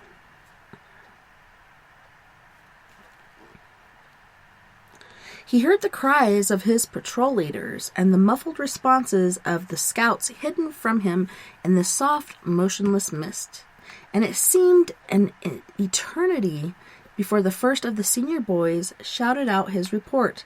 "Owl Patrol, all present and correct." Moments later came the second call. I love the name of this group. "Beaver Patrol, all present and correct." McDougall began to breathe more easily. So long as the troop was intact, there was no danger. Discomfort, certainly, but no danger, and the discomfort could be swiftly assuaged with mugs and mugs of scalding sweetened tea. But why was there no response from Hawk Patrol? There had been plenty of time for even the most careful and meticulous head count. At last the voice of the patrol leader came floating through the mist, and every emotion but pure fear drained out of Colin McDougall, and his mind took in implications of the message. "Hawk Patrol, 2 scouts absent, Gilchrist and McAllister." The scoutmaster thought of the pools of the steep corries dropping away without warning from the summit of the mountain. He thought above all of the terrifying precipice that turned the plateau into a death trap, a trap waiting for the unwary, only a few hundred yards away in the deep gray silence. The dangerous act of disobedience was the work of young Gilchrist and his friend McAllister. But the responsibility for it, and for their safety in this wild mountain country, rested squarely on the shoulders of the leader, Colin McDougall. The big man groaned inwardly and tried to figure out, as coolly and rationally as possible, the best course of action. The patrol nearest to him was set to work rekindling its campfire, and the entire troop ordered to gather around it, bringing with them all the twigs and brushwood readily at hand. One of the big dixies was suspended above it, and the inevitable and now very necessary brew of tea. McDougall next instructed the scouts to bring their whistles and their shirt pockets, and with himself acting as conductor, to blow in unison the recall signal. As the final long blast eerily pierced the mist, he cut his arm sharply towards in the firelight, and all listened anxiously in sudden silence. Nothing. There was no answering call. Keeping his jangling nerves under strict control, the scoutmaster forced himself to space out the signals at 2-minute intervals, and to maintain absolute silence between calls. Davy Bruce, fully aware of the mental torture to which his friend was being subjected, said nothing. There was, in fact, nothing to be said. Time after time, the call went out. The notes dwindled into the far distance, muffled and distorted in the gray dampness, and time after time, there was no response, only silence. Until at last, McDougall knew that he must change his tactics, that he must do something more positive than whistling in the dark, if indeed it was not too late, and his heart contracted at that thought, to do anything at all. "You take over here, Davy," he said to his assistant. "Keep up the signals and make sure nobody moves. I'm going out to have a look around. I'll be back in an hour. If these little blighters turn up, hang on to them, but don't strangle them. That's a treat I'm saving for myself." Dave Bruce's grin was weak and unconvincing. Neither man had ever felt this less like joking. He nodded and said tersely, "I'll look after things here, and good luck, Colin. We'll have 3 mugs of tea waiting." McDougall returned the nod in silence, vanished into the mist, taking his compass in his hand and following, as luck would have it, a course 60 degrees divergent from the route the two boys had taken. It was typical of McDougall that the area he chose to explore first was that in which the going was roughest and the hazards most frequent. "To have a look around," he smiled grimly at the reconciliation of the words he had used to Davy Bruce. There was precious little looking around involved in this lonely, fear-ridden journey across the rocky plateau. All his concentration was centered upon the ground a few feet in front of him, and even he, for all his care and his long experience of the mountains, came close to disaster on several occasions when the earth yawned open beneath him, and he was forced to edge his way around the lip of the quarry, from which he heard with a shiver the receding rattle of small stones dislodged by his heavy boots. Every 100 yards or so he stopped and blew a few sharp blasts on his whistle, and every time his heart sank as the call went unanswered. Before long, sooner than he had expected, he found, to his dismay, that he could no longer hear the recall signals being sent out by the troop. The mist obviously was smothering the sound in its choking thickness, and the two missing boys were hopelessly cut off from their companions and from the safety of the troop's rest site. McDougall himself became more meticulous than ever in the use of his compass, checking his bearings before and after the slightest digression from his original route. He was not in any fear of his own safety, for he knew himself to be well capable of handling his problems on the hill. But he knew also that these mountains mists may lie for many hours, and he realized that if he were to fail in his promise to return within the hour, the effect on the scouts' morale would be disastrous. They were good lads, tough and self-reliant, but they were, after all, only youngsters, and the fog-bound tops of the cairngorms make an uncomfortable bivouac for climbers already troubled about the safety of their friends. Colin McDougall checked and whistled, moved forward now only 50 yards at a stretch, and finally, sick at heart, turned round on a reciprocal bearing and began to make his way back to the troop. One look at Davy Bruce's expression was enough to tell him on his return that there had been no sight of Billy Gilchrist or Sandy McAllister. And McDougall was hard put to it to discuss his feeling of utter dejection from the anxious boys around him as he squatted down wearily beside the blazing fire and silently accepted the big mug of tea that one of the patrol leaders handed him. He swallowed down several long draws of the steaming hot liquid and knew that sooner or later he must break the tense and frightened silence. The boys were huddled as closely as they could be at the fireside, and Davy Bruce, he was glad to see, had had the good sense to issue rations and set the scouts to fixing up their meals individually. Elbowing each other good-naturedly, they were taking turns at grilling sausages on sticks or thrusting billy cans of soup or stew into the glowing edges of the fire. That's it, Davy, he thought. Keep the little devils busy, and don't let them just sit there getting more scared every minute. But he, Colin McDougall, was the leader of this ill-starred expedition, and now was the time for him to prove his capacity for leadership. He took a deep breath and finally broke the silence.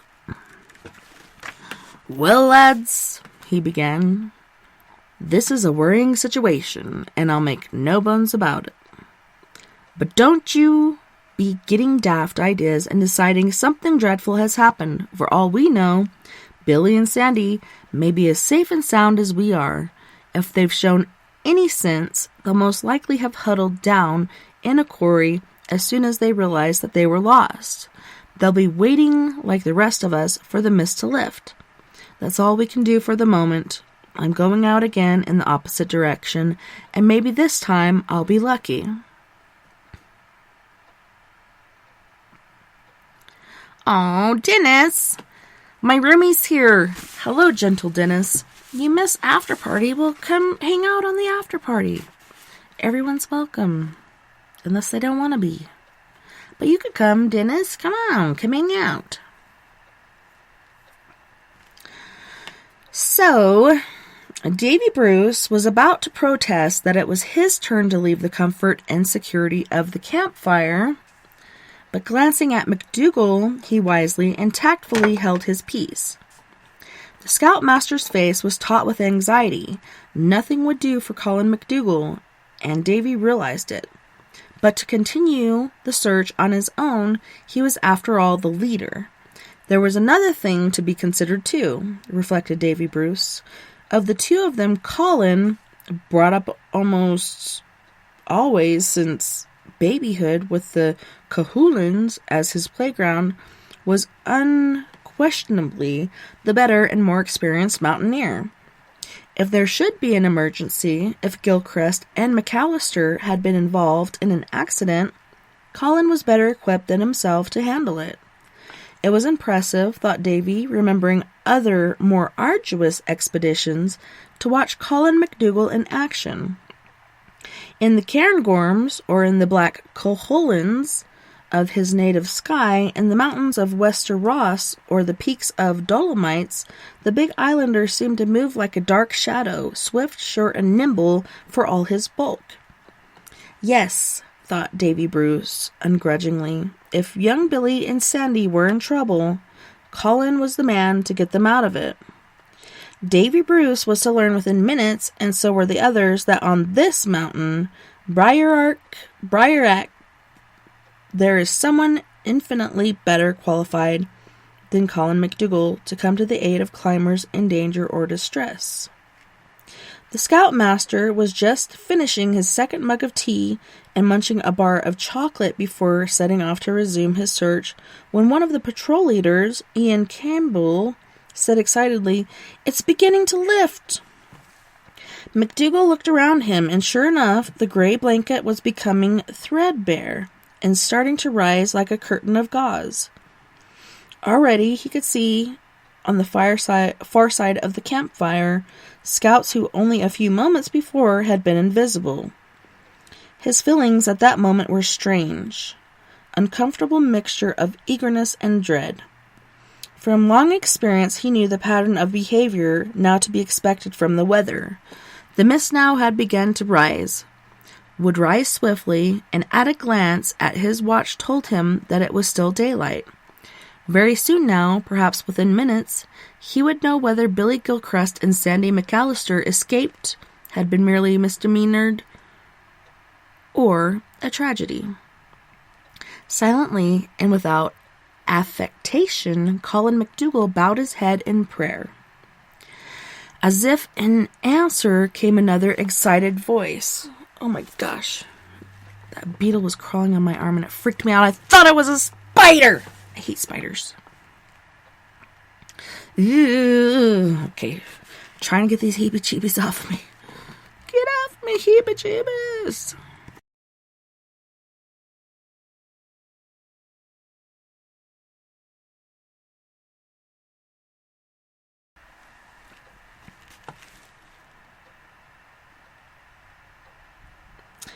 Alrighty. So I think I found where I left off. Davy Bruce was to learn within minutes, and so were the others, that on this mountain, Berwick, there is someone... Okay, we already read that part. Someone infinitely better, blah, blah, blah. As if in answer came another excited voice, and this time it was an exultant shout. "There they are! They're all right!" The big scoutmaster jerked his head upwards, and his gaze followed the outstretched arm of one of the scouts who had leapt to his feet and was pointing out into the now swirling mist. Walking steadily towards them, several feet apart, but still linked at waist level by the lanyards looped around their belts, came Billy and Sandy, their faces showing all too clearly their awareness that a far from friendly reception awaited them. The two boys, in truth, had realized a long time ago just how badly and how stupidly they had behaved. It was not at their nervous, frightened faces, however, that Colin McDougall, Davy Bruce, and the other scouts were staring, nor was it even the two wanderers themselves. The figures, suddenly standing still and silent in the flickering light of the campfire, were gazing in stark disbelief at the enormous bulk of the man who was guiding Billy Gilchrist and Sandy McAllister firmly and unhesitating across the rocks and heather. Never had they seen such a giant. Towering high above the two youngsters, this lofty, broad-shouldered colossus made Colin McDougall himself look like a pygmy. And yet, as they all agreed afterwards, there was nothing in any way frightening about his appearance. He seemed, on the contrary, almost too radiant an air of gentleness and goodwill, of immense strength tempered by simple passion. Appropriately enough, he was dressed in the clothing of a shepherd, a loose gray cloak as voluminous as a belt tent covering him almost completely from neck to ankle, and a long crook with a ram's horn handle dangling from one massive shoulder. His weather-beaten face was fringed by a bushy gray beard, and a shock of thick gray hair surmounted his wrinkled forehead.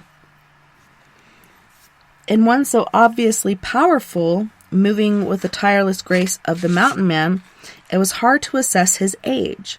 He might have been anywhere between 60 and 80.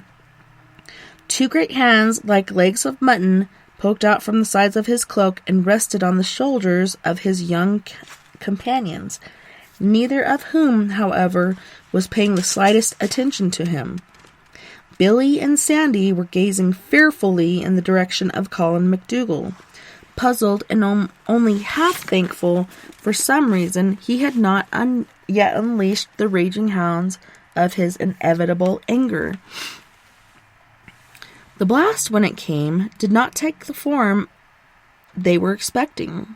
For all McDougal's pent-up wrath suddenly released itself upon the boys' folly and lack of responsibility, but upon their inexplicable lack of gratitude and common courtesy. The two scoutmasters and the rest of the troop had watched the huge shepherd, with a gentle push on the shoulders, thrust Billy Gilchrist and Sandy McAllister right up to the fringe of the group standing silently around the fire. They had seen him wave, they had seen him smile, and they had seen him, before any of them could speak, turn and vanish into the thinning mist as silently as he had come out of it, and neither Billy Gilchrist nor Sandy McAllister has so much as looked at him, let alone attempted to thank him for bringing them back to the safety through heaven, though heaven knew what difficulties and dangers.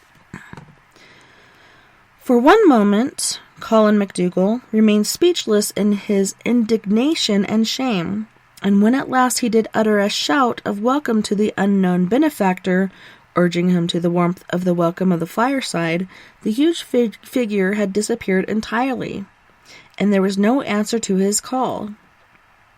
The scoutmaster rounded furiously on the two boys standing in front of the fire, and all the anguish and anxiety of the past few hours rasped in his usual soft and musical voice as he told them in graphic terms and at considerable length exactly what he thought of them and of their behavior. It was not until he had at last run out of both breath and adjectives that it dawned upon him that the faces of Billy Gilchrist and Sandy McAllister were expressed not merely guilt, though guilt, understandably, was there in plenty, but also sheer bewildered lack of understanding. It was young Billy who finally answered him, and the boy's voice was faltering close to a sob as he said quietly, "Colin, Sandy, I know what we've done, and we'll never forgive ourselves. It was silly, and it was selfish, and we want our backsides kicked. We know how angry you are, and how worried you must have been, and we know we've asked for it if you turf us out of the troop. But Colin, what's all this about bad manners and lack of gratitude? Please, Colin, what on earth are you talking about?" McDougal stared down at the wide-eyed, unhappy youngster in front of him, and then at the face, equally woebegone, of Sandy McAllister, and his heart lurched with something more than sudden pity and relief. They looked so very small and vulnerable and contrite, but more than that, they were, as he knew, so patently, innocently honest. Generations of Hipperdine blood stirred in Colin McDougal's veins and passed its message with clarity and with certainty to his brain. These lads really didn't know what he was talking about. They, and they alone, of all the members of the climbing party, were and had been totally unaware of the presence of the big shepherd who had steered them to the safety past all the pitfalls and hazards of Brerick Plateau. McDougal shifted his gaze to look at Davy Bruce, and he found that Davy Bruce was already looking at him, the light of comprehension slowly dawning in his eyes. "Good God," breathed Davy, and not even by the strictest standards of scouting was there a trace of irreverence in the words. "You know who that was, Colin, don't you? Without me telling you?" "Aye, Davy, I know all right," replied the big man from the Western Isles. "We've just had a visit from the Grey Man."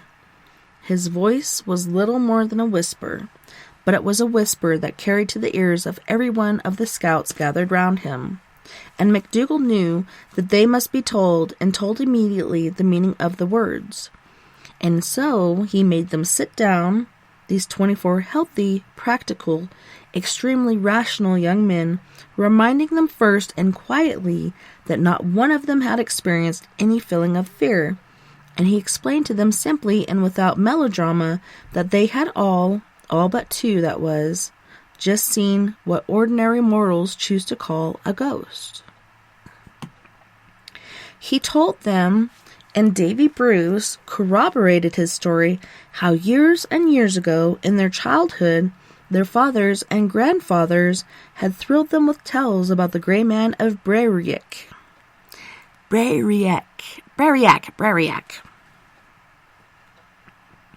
A wandering shepherd who, as far back as men then living could remember, had been known to appear from time to time, sometimes at intervals of many years, but always on this one particular mountain of the Cairngorm range, and always at times of desperate danger.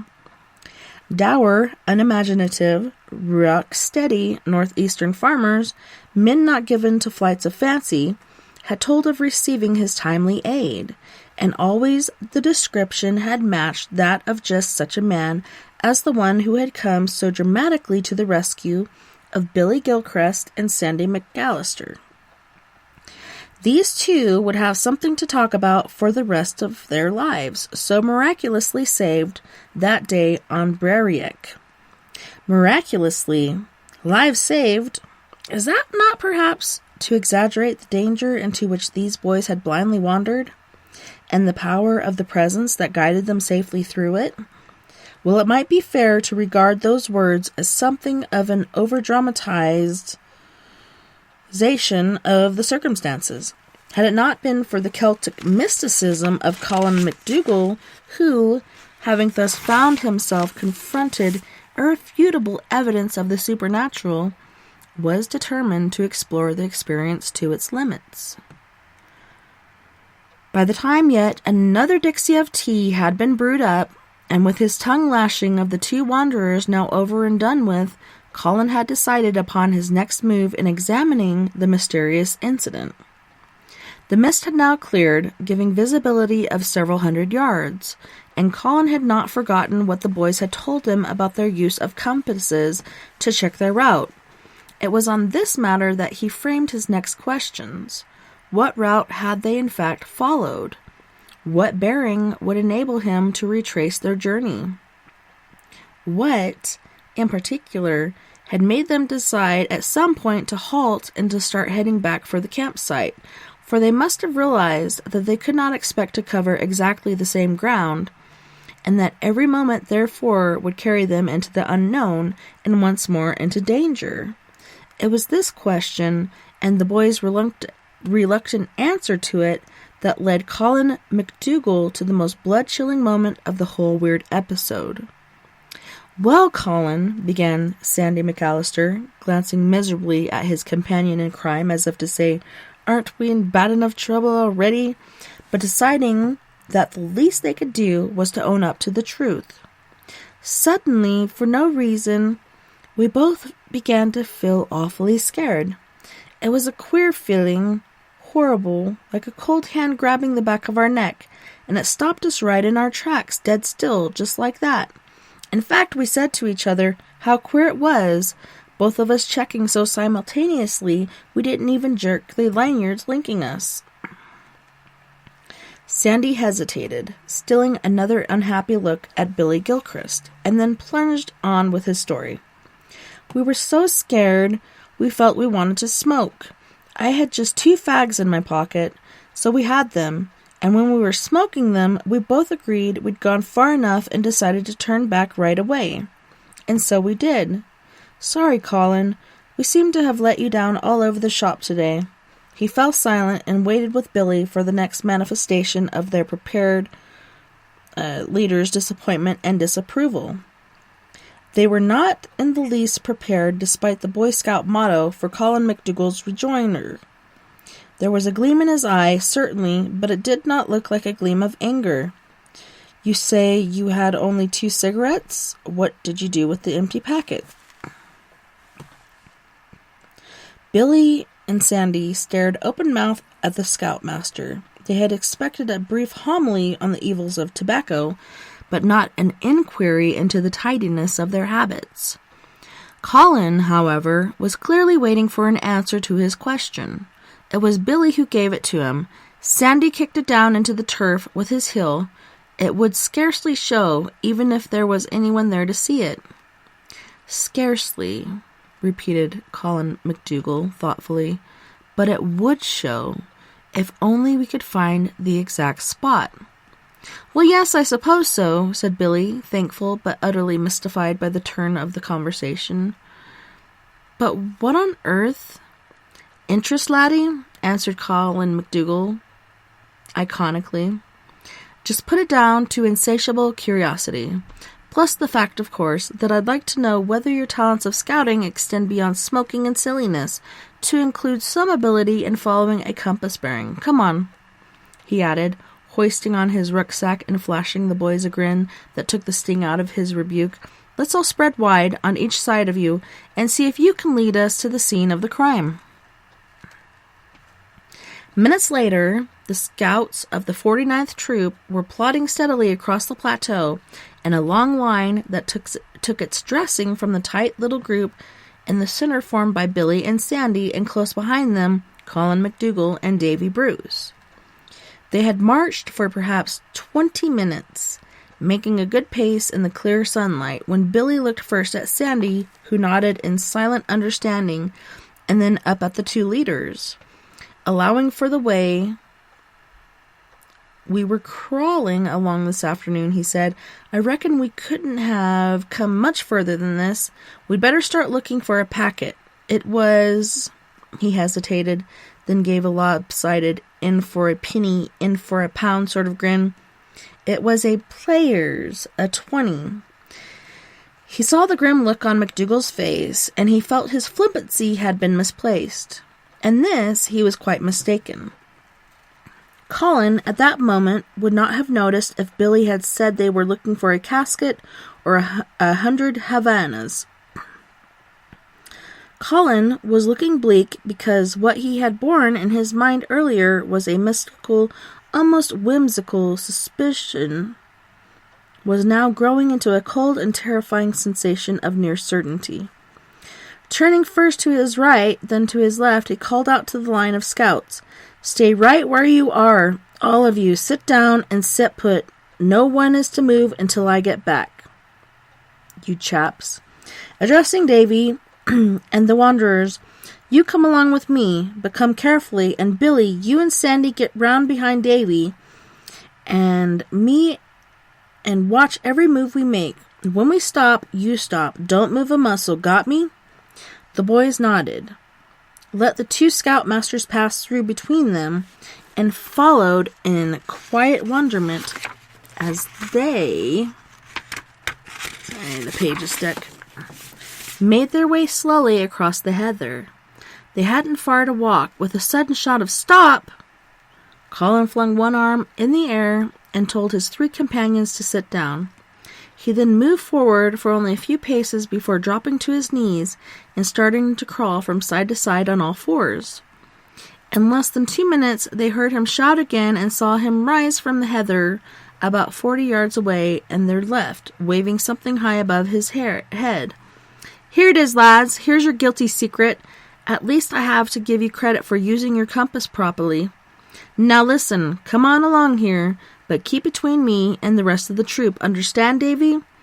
Don't get ahead of the line. You're on now, whatever you do, okay? Come on. As they approached, they could see the strange blending of fear and excitement in Colin's expression. As they came slowly forward, in response to his beckoning hand, all three of them suddenly sucked in their breath in a choking gulp of pure horror. They stopped dead in their tracks, and they stood staring as McDougall, his dark eyes shining with an almost religious fervor, said to Billy and Gilchrist and Sandy McAllister, Well, my bonnies, here's where you suddenly felt you had to stop and turn back. You didn't have the chance to say thank you in person, but I think maybe now you've seen this, you'll be saying thank you to someone tonight for your meeting with the Grey Man of Brerick.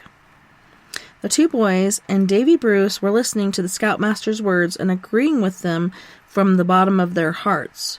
But it was not at Colin McDougall they were staring. They were staring at the yawning chasm where the plateau ended not 4 feet behind his back. and at the rolling slopes of the foothills stretching away hundreds of feet beneath them from the base of Brariac's great precipice.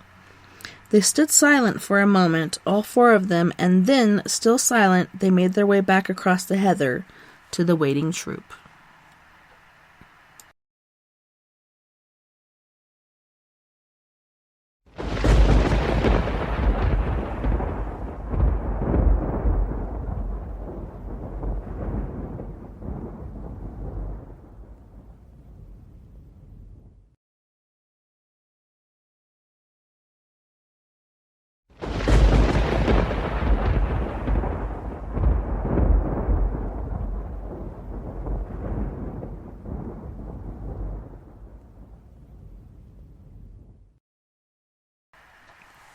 So we've come to a new portion of the book, and it's called Juju and Voodoo.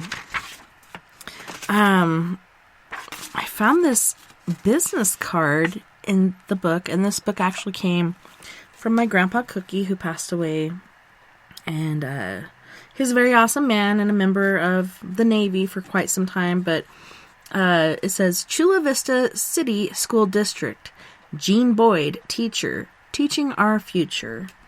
And this is in Chula Vista, California. I don't know. I just think it's awesome to find different things like that from history. Okay, so, as I said, our new chapter, or our new portion of this book is called Juju and Voodoo. And the story that we will be reading here shortly after this musical break is known as African Magic. I can't wait to read it. Okay, so on this break, we have Mr. Brick Casey with Main Thing. Then we have Miss Mystique featuring Beauty and the Beast with Rampage. Mocha T with My Life. And then Mystique again with Time for School. You guys don't go anywhere. We'll be right back after this musical break. I like it when you pop it, drop it, swing. Nah, don't stop it, doing that thing. Go, go, girl, keep doing that thing. I just wanna make you my main thing.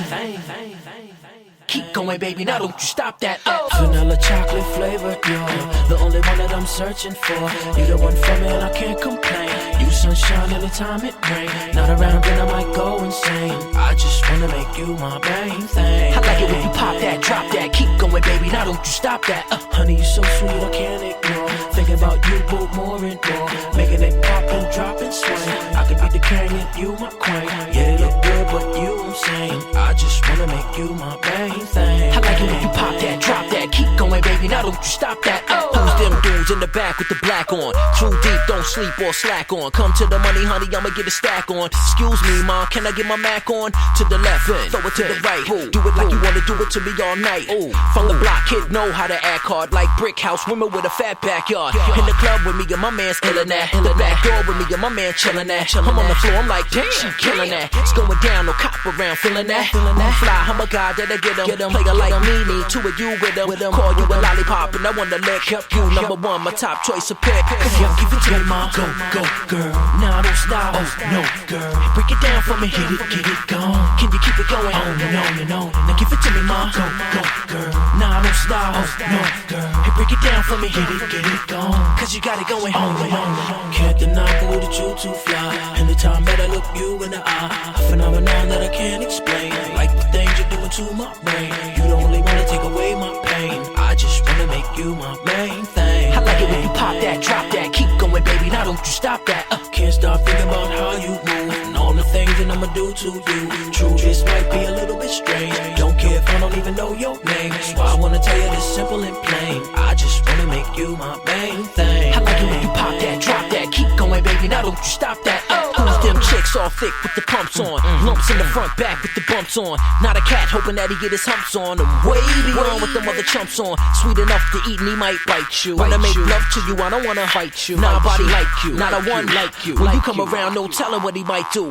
Right now in the club, who the dawn? Want a man that got it going on later on. I can tell by the dancing, you digging this song. You can tell I've been digging you all night long. And I love to be digging in you all night long. Party right here, hottie all night long. Let's flex it to the coat check, exit to the Lexus. Nexus, triple exit. Come on, give it to me, ma. Go, go, girl.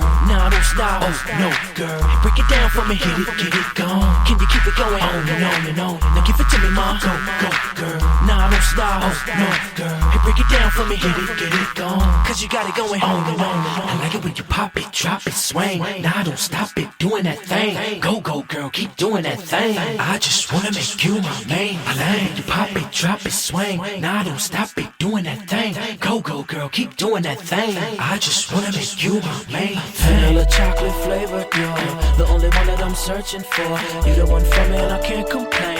You sunshine anytime it rain. Not around then I might go insane. I just wanna make you my main thing. I like it when you pop that, drop that. Keep going, baby, now don't you stop that. Honey, you so sweet, I can't ignore. Thinking about you both more and more. Making it pop and drop and swing. I could be the king and you my queen. Yeah, they look good, but you I'm saying. I just wanna make you my main thing. I like it when you pop that, drop that. Keep going, baby, now don't you stop that. Can't deny that you too fly. Anytime that I look you in the eye, a phenomenon that I can't explain. Like the things you're doing to my brain. You the only one to take away my pain. I just wanna make you my main thing. I like it when you pop that, drop that. Keep going, baby, now don't you stop that. Can't stop thinking about how you move and all the things that I'ma do to you. True, this might be a little bit strange. Don't care if I don't even know your name. That's why I wanna tell you this simple and plain. I just wanna make you my main thing. I like it when you pop that, drop that. Keep going, baby, now don't you stop that.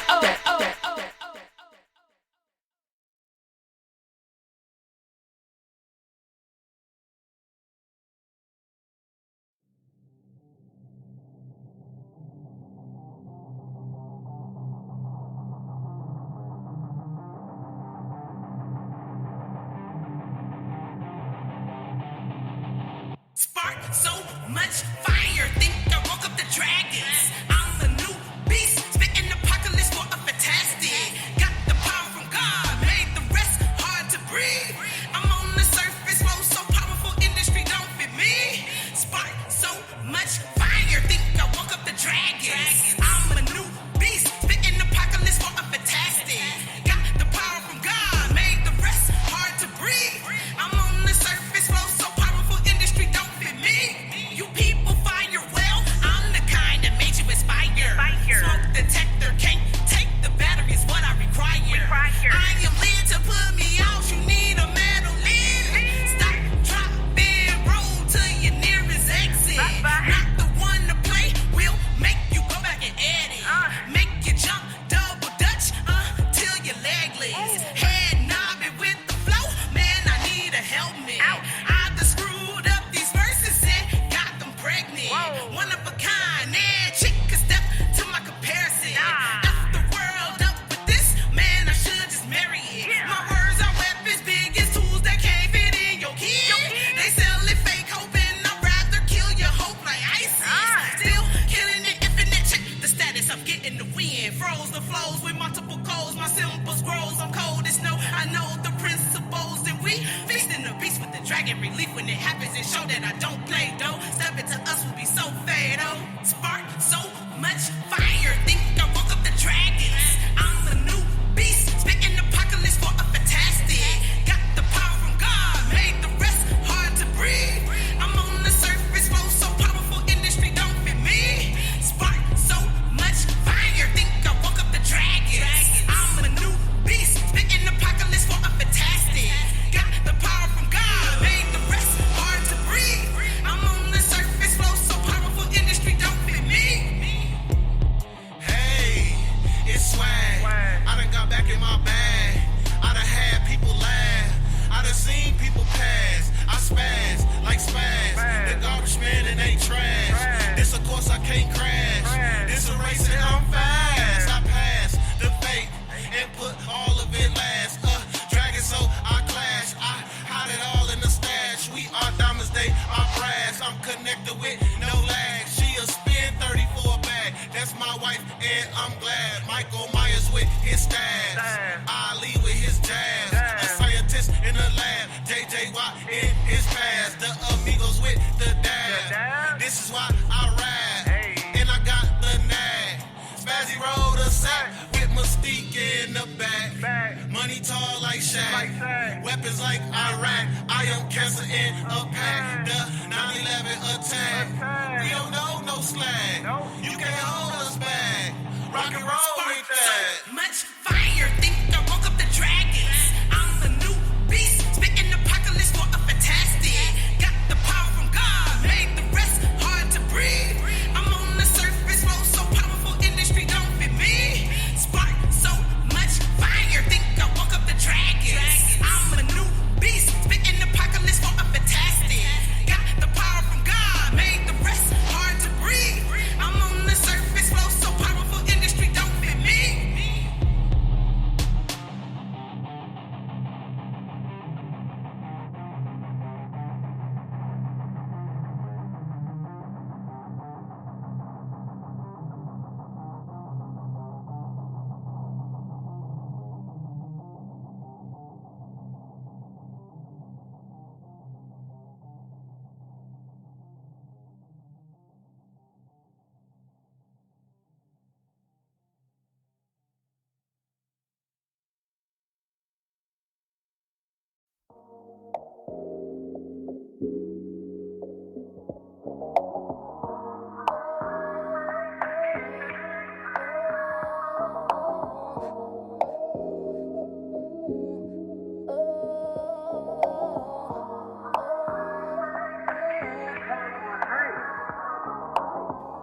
Life, the quality or state of being alive, a living organism, and I am.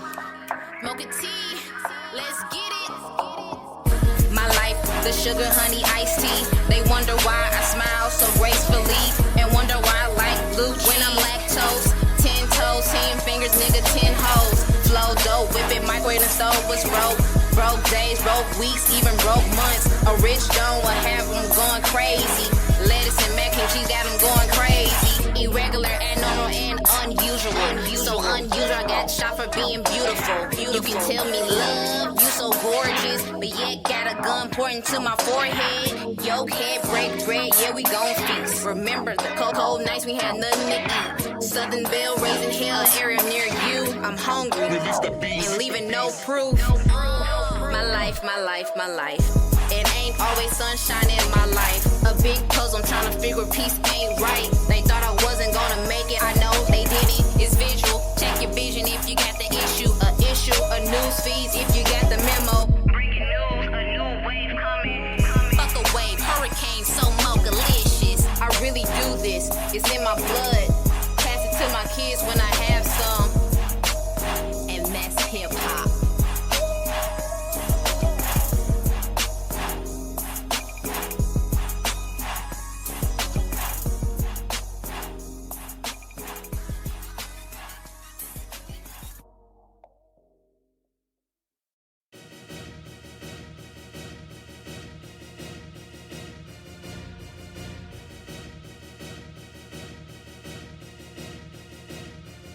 Do you believe? Are you ready?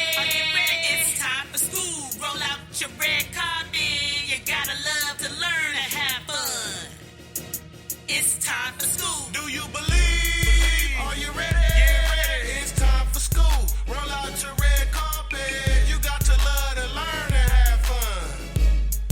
It's time for school. The funniest memory that I could recall is getting up to sharpen my pencil as a kid, showing off my new outfit from head to toe.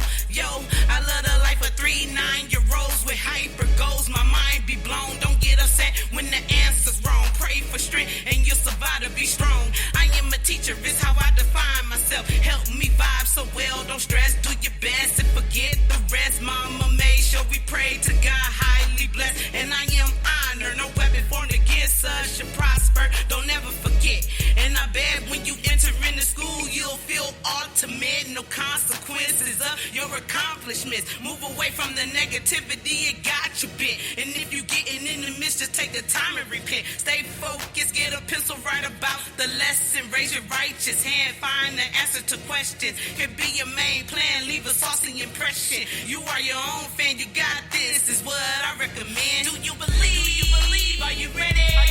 It's time for school. Roll out your red carpet. You gotta love to learn and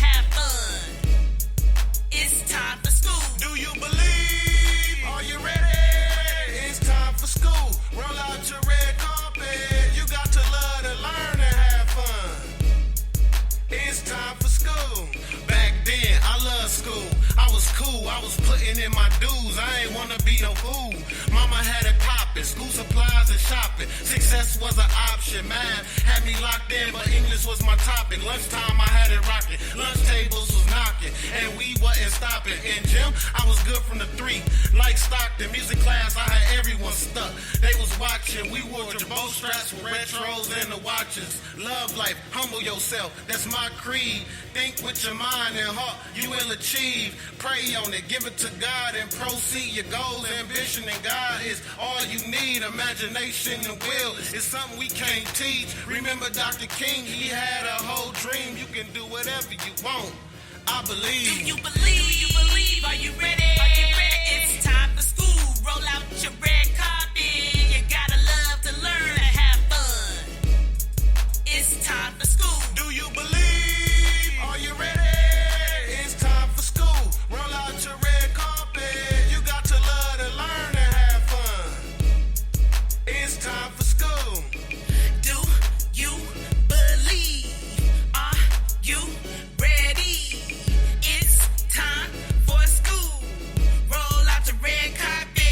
Yeah, you gotta learn to love to have fun. It's time for school.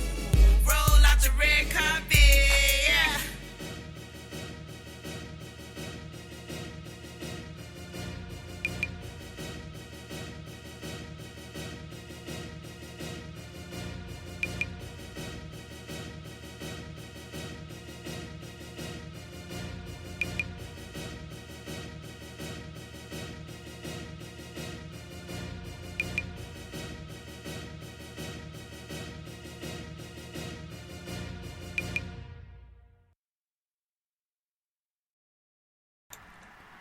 Oh yeah, it's time for school. So, as I said before, we went to our music break. This chapter is called Juju and Voodoo. And then after that we have, these are other chapters of the book: Messages from Another World, Curses, Spirit Healing and Psychic Surgery, Practitioners and Prophets, Supernatural or Supernormal, and then the index and such. And I want to read this, but maybe I'll do it next show. I think I'll do it now. 50 Strange Stories of the Supernatural, edited by John Canning. Open these pages if you dare, and you will find true accounts of weird happenings and menacing messages from the other world, drawing on sources from the Middle Ages to present times and covering subjects from folk myths and hauntings to supernatural powers actually observed under controlled conditions. This excellent collection will fascinate anyone interested in ghosts, the occult, and the supernatural. Fact or fiction? Those who have the power to know for sure will never reveal the answer. Ranging over the widest possible field of paranormal, these compulsively readable accounts of odd and otherworldly happenings have either been recorded or independently corroborated. There are many who would swear to their truth. You'll find the story of the haunted U-boat that had to be exorcised, the tale of an admiral who had appeared at a party at his home in Eaton Square the very moment of his drowning in the Mediterranean, the history of the colonel who played billiards with a ghost. Learn how it felt when letters from the Tibetan sage materialized and dropped out of air around an editor in central India. How an Egyptian fakir was buried alive when stabbed through the throat, and how a wounded British soldier in Burma was guided to safety by mysterious footprints appearing in the swamp.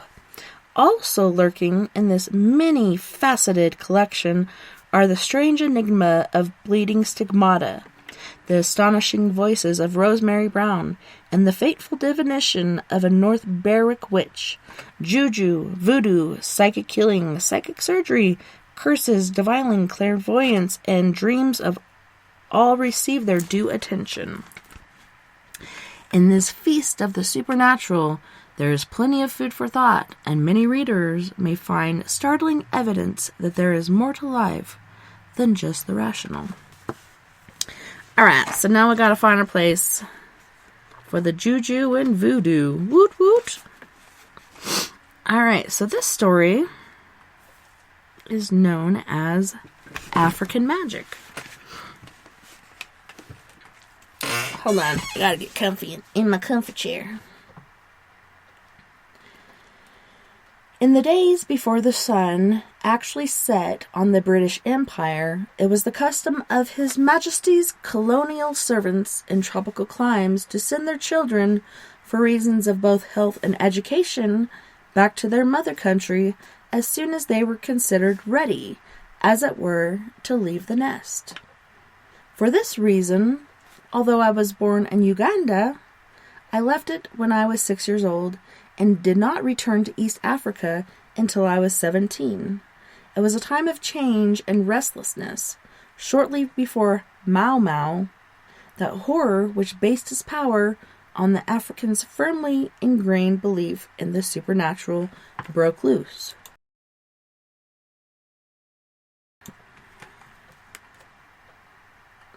I was driving one day with a local police inspector, Monty Loke, through banana plantations dotted with the huts of the Africans who owned them, on the way down to Lake Victoria to sell. In the middle of the narrow dirt track, firmly planted in earth, stood a slender pole about 5 feet long. Tied to it was a dead snake, by string threaded through its eye sockets. Ew. Monty bumped his way round the obstruction, half in the ditch, narrowly missing the banana trees, and back on the track. Somewhat surprised by these antics, I was asked why he had not simply stopped and removed the pole. He told me that it was a magic talisman of some kind, probably placed there to prevent evil attacking the village. Had he removed it, we ourselves could have been in danger, perhaps from a magic spell, or even from an actual physical attack by the villagers. 20 years in Africa had taught him a healthy respect for the powers of the African witch doctors and a firm belief in the magic that, despite the efforts of the police, was still so widely practiced that he reckoned that there was at least one ritual murder a day in Uganda alone. Much impressed by this revelation, I told my parents of the incident when I got home, and for the first time I then heard the strange story of the African nurse of Aya. When I was born, my mother, in the way of mothers with first children, went to great care to choose for me a suitable Aya, with first-class references.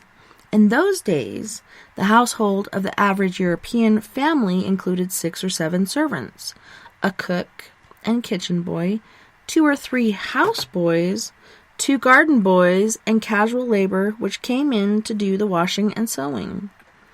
Most of the servants lived in the campgrounds behind the houses, in a row of small single rooms built for the purpose and screened by trees and bushes from the rest of the garden. There they cooked their own meals and led their own lively, sometimes quarrelsome lives. Some of them had wives and families living in native quarter whom they would periodically visit, but most of their time was spent ministering to the needs of the Bwana and his Mem Sahib. To my parents' house was added Sala and Aya, who had come with impeccable references from a family returning to England on leave. She settled down happily enough and proved as devoted an Aya as even a new mother could wish. Indeed, Africans generally are fond of children. A year or so after her arrival, my mom also acquired a new cook. Good cooks were hard to come by, and the Mem Sahib usually had to train them herself. But this boy was unusual, well experienced, and my mother counted herself lucky in having 3 key servants, the cook, the Aya, and the head houseboy, Fesito, all of whom were of first-class caliber. Soon after the cook's arrival, however, the Aya began to behave in a strange and alarming manner. She made extraordinary mistakes, The drinks she gave to my 1-year-old self were scalding hot. She forgot to put the mosquito net over the cot, she left the pram in full heat of the tropical sun, and she was often found fast asleep when she should have been alert to prevent her charge wandering into danger. Every time an incident of this kind occurred, the wretched Sala wept with shame and remorse. My mother could not understand it, and Aya herself could give no reason for her lapses. But despite her genuine efforts, her mistakes continued until eventually my mother was obliged to dismiss her. African servants' keenest interest in the affairs of the Europeans, knowing everything that was going on in their family, and as soon as the cook heard that Sala was to go, he suggested that my mother should employ his newest wife in her place. She had no experience, had already engaged another Aya who had been highly recommended to her, and she firmly resisted the cook's importunities. The new Aya came to our household, and Sala managed to find herself another job, where she showed no sign of the strange irresponsibility which had led her to her dismissal. But my mother was as unlucky with the new Aya as she had been with Sala. Within a few weeks, she came to beg Mim Sahib to allow her to leave. She had been warned, she said, by magic signs that she was in danger if she stayed in the house. My mother reacted as most Europeans would and scoffed at the superstitious nonsense. She succeeded for a while in persuading the girl that magic had no power to hurt her, but a few days later, the Aya came to her gray with fear, and my mother said, "It is difficult to believe unless you ever seen a really terrified African that their faces really do go gray." Now the Aya told her that outside her hut in the compound she had found the sign of very bad magic indeed. If she did not leave at once, she would die. Accompanied by a group of excited servants, my parents went to investigate. The terrifying sign seemed to them to be just a heap of small sticks laid across one another. But to the natives, it meant that someone was trying to death-wish the girl. Once more, my parents tried to persuade her, and she would only die if she actually believed she was going to die. But when, the following morning, the Aya awoke to find her hut surrounded by leaves, she gathered her belongings into a bundle and fled, leaving the other servants to tell my mother of her departure. In despair, for she had not been very well for some time, and to be without an Aya was a disaster, my mother listened again to the cook's representations on behalf of his wife and agreed finally to see her. The next day, the cook, grinning from ear to ear, brought her to the house. She was a young woman, about 27 years old, called Ndura, who quietly answered all my mother's questions, seemed intelligent and respectful, and amiably inclined towards herself. She greeted with calm satisfaction the news that my mother would give her a trial. Indeed, mildly my mother's annoyance, she brought her bundle, all ready to move in, and Dula turned out to be a reasonably efficient Aya. But within 2 weeks of her arrival, my parents' previously well-ordered household began to disintegrate. The quietly respectful woman turned out to be a rowdy and overbearing, continually stirring up trouble between the other servants. Her husband was completely under her thumb. While she screamed and raved at one of the other boys, he stood grinning. While she flirted with them, he sulked. Since the kitchens and servants' quarters are situated away from the house, my parents were not at first aware of what was going on, beyond the fact that there was occasionally some unseemly noise from the campground.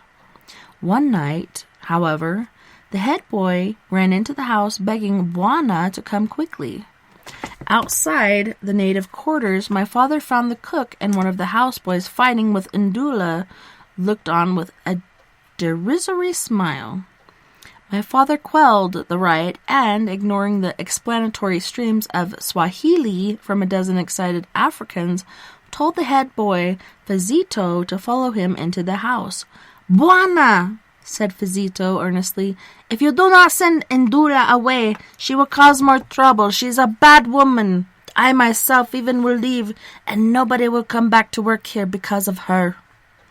"If Ndula goes to cook, must go too," said the mother. "I cannot risk any more trouble." "Ndio, Mim Sahib, I agree," said Fazito. "But they won't like that. They make a lot of money here. It is very important for them." My mother promised to think about it. She and my father had in fact decided that, because of her health, she should return to England soon, taking me with her, although my father was not due for leave for more than 6 months. They now determined that my mother should leave as soon as possible and proceeded to make arrangements. Of course, the boys soon knew all about it, and within 48 hours Ndula had heard that my mother was taking me away. Knowing that this meant she would quite likely be out of a job, at least until my mother returned, she stormed in and more or less demanded to know what my mother meant by it. Since the problems she and her husband had caused were by now well known throughout Jinja, another job would be hard to come by, and this was, for them, a serious matter, for any other kind of work was scarce. A shattering scene followed, to which my father put a perpetuatory end, demanding the departure of both Ndula and her husband within the hour. Ndula's shouts turned to wails and pleading, and, when my father remained adamant, to a stream of abuse in Kikuyu. This, perhaps unfortunately, my father did not understand, but it caused the houseboys, eavesdropping as always, to break into excited chatter. Nevertheless, within the hour, the couple was gone, and my mother fell back upon the help and hospitality of her friends until the time came to board the train for the 2-day journey to Mombasa and the ship for England. She was fortunate. A passage was available within 3 weeks, and meanwhile, my parents were invited to stay with friends Molly and Roland Buchan. While she made arrangements for her voyage, her arrival in England, my mother also looked about for another boy to cook for my father. She made the usual inquiries, but could find no one. This was surprising because the job of cook to a bachelor or grass widower was a popular one. The fact that, in the absence of Mem Sahib, they could safely be fed on minci night after night was a standing joke, and there was usually a number of second-rate cooks only too anxious to such a position. Fazito had promised to remain with my father with one of the houseboys, but when she consulted him on the question of a cook, he merely looked embarrassed and shook his head. 2 days later, Roland Buchan told my parents that he had heard from one of his boys that in the market they were saying that a curse had been put on my parents' house and all those in it, and it would be dangerous to work there. Naturally, my parents scoffed at this, but eventually my mother was obliged to leave for England without having found a cook, while my father returned to his own house, relying for his meals on the efforts of Fazito. Fortunately, this boy came from a tribe known as Masai, which sought after as servants for their reliability, and he seemed unperturbed by the threat of Kikuyu curses. So while my mother and I sailed for England, my father returned to a house which, although he refused to believe it, had in fact been cursed. The boys knew because they had seen signs, the bones, the cross sticks, the ashes of roots and leaves that had been burned outside the door. They were afraid, but so far nothing seemed to have happened to them. They needed the money, so they decided to stay on. The night my father returned to his house, he was woken by strange nightmares. Something seemed to be crawling over him, nipping his flesh. In Africa, one is always alert to possibilities of scorpions or soldier ants or similar unsociable insects. But when my father cautiously turned on the light, afraid to move too fast in case something really should bite him, there was nothing to be seen, nor were there any marks on his body.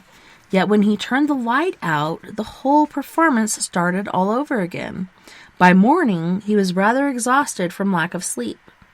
During the following weeks, this happened several times. My father, however, was the kind of man who refused to admit that he could be prey to such fanciful delusions, and so he never told a soul. Then he began to suffer from splitting headaches, which he put down to being the result of sleepless nights, but which no amount of aspirin contrived to alleviate. On top of this, everything began to go wrong for him. When he went out on safari to pay his men on the roads, my father was a civil engineer. His car would break down drastically, his office boy would forget vital documents, or a rock fall would make the road impassable. Out on the actual job, unforeseen incidents would delay the work for weeks. The foundations of a road built across the swamp would suddenly sink, and expensive and, in Uganda, almost unique pieces of machinery would meet with such untoward incidents as rolling over a precipice.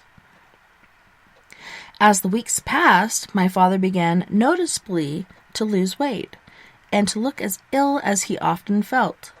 Sometimes, after an unusually sleepless night, he would sleep far into the morning, undisturbed by the faithful Cito, who, though reviled for having allowed the Bwana to sleep late, was perfectly sure that he was under some kind of spell, but, knowing my father's character and his reluctance to admit that such things could happen, did not dare say anything. Finally, at this was a drastic step for character like my father. He decided that he must go to the hospital and seek advice. But all he could tell the doctors was that he was suffering from continual nightmares which kept him awake, and all they could tell him was that he appeared to be anemic, run down, and underweight. He went home again, and during the next 3 days and nights, he said, it seemed to him as though some kind of leech-like power was slowly and inexorably sucking the life out of him. And my father is the least imaginative man you could meet. At the end of those 3 days, he was so weak that he could barely move. Fazito, deeply concerned, came to him once more and said he was sure that my father was the victim of some powerful curse, and that if he did not get help, he would die. By this time, my father was past arguing, and it was apparent, even to him, that he was needing help. His friends arranged for him to go into hospital. Various tests were made, but still nobody could diagnose the mysterious sickness from which he was suffering. He spent a week in the hospital, and during that time his health improved and he suffered no more nightmares. But once he returned home, the nightmares started all over again, and this time even more vividly.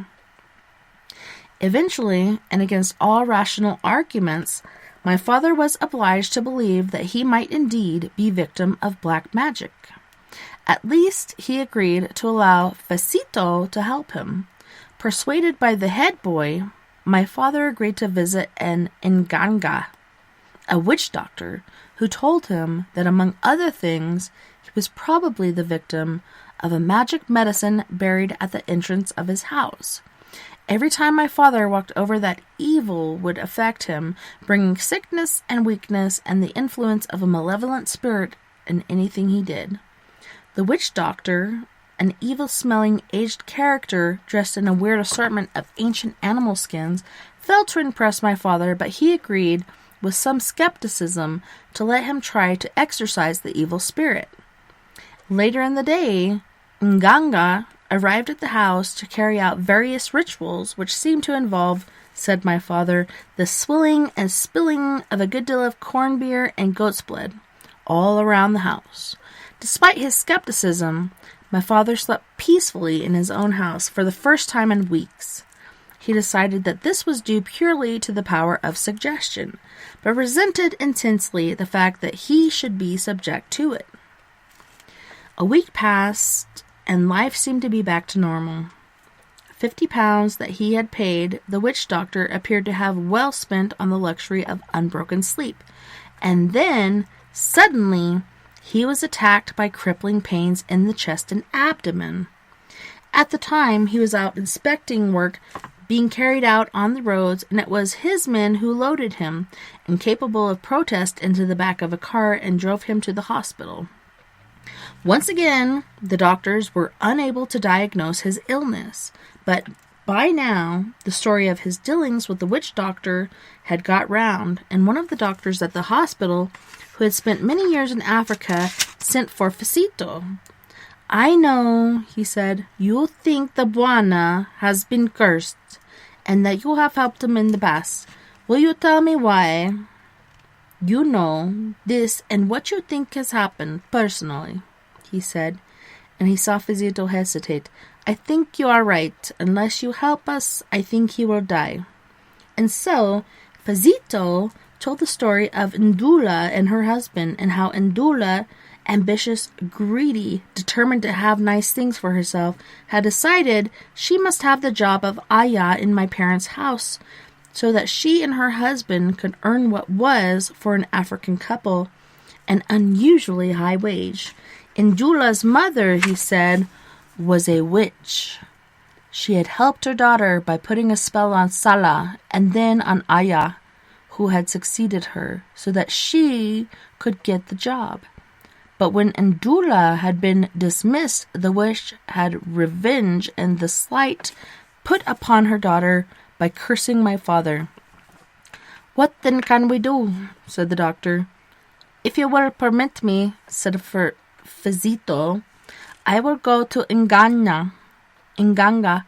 It seems that the curse is no longer just upon the Bwana's house, but upon the Bwana himself. If I go quickly, with enough money, I think he will be able to help." "I will drive you there," said the doctor, "because I believe you are right." There is little more to tell. The doctor and Facito visited the witch doctor and, on his instructions, obtained various objects, including some of my father's hair and some of his blood. From these and various other strange ingredients, Nganga made an amulet. It took him nearly 24 hours, and during this time my father's condition grew steadily worse. When the amulet was placed around the pillow of the hospital bed, he was barely conscious, but from the moment he began to recover.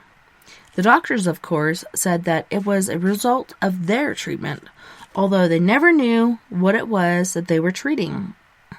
As for my father, he was inclined to believe the doctors. Witchcraft was not a thing that he could believe in. But my mother says that, during all the rest of his time in Africa, he carried the amulet everywhere he went.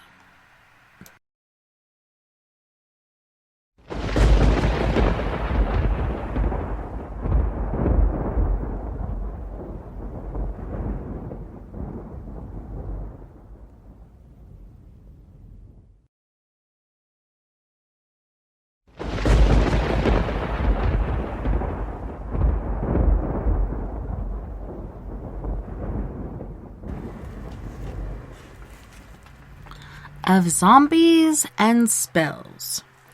Voodoo! What images that word can conjure up. Drums in the night, devil worship, possessions by spirits, the living dead, and rituals involving animal and even human sacrifices. Over the years, writers about the Caribbean have devoted reams of paper and gallons of ink to describing these magic arts of the Negro population. Sorry, I have to have a drink on that word.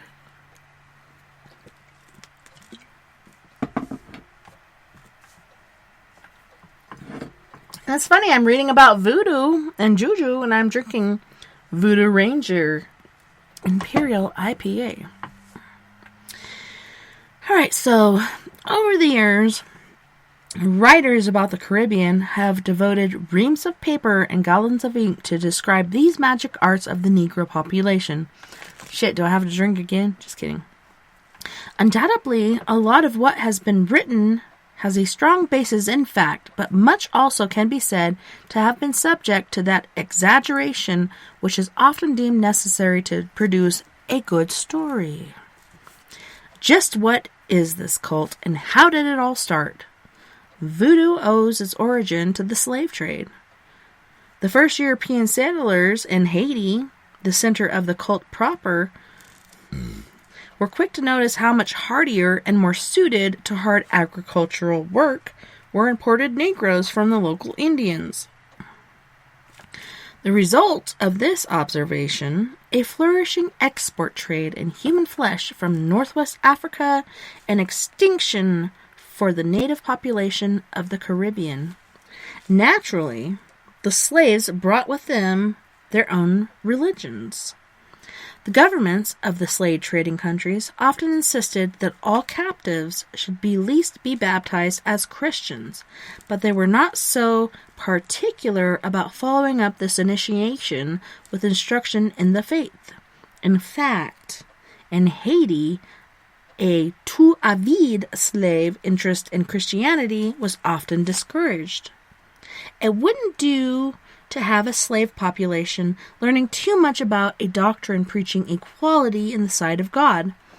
Thus, though formal gatherings of black population may have been prohibited by law for fear of rebellion, it was still possible for the traditional ritual to take hold on the other side of the Atlantic Ocean.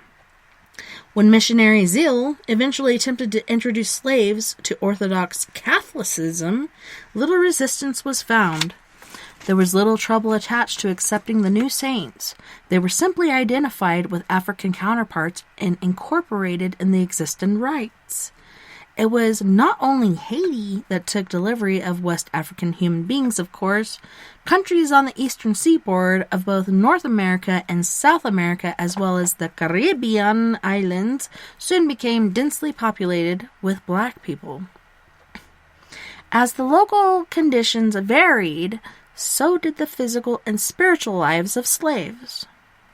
In Brazil, for example, the Portuguese settlers were much more ready than their Spanish and French neighbors to interbreed and even intermarry with both the local and Indian population and the Negroes they had imported. Thus, the white man's Catholicism and the black man's spirit worship blended early on in the nation's history.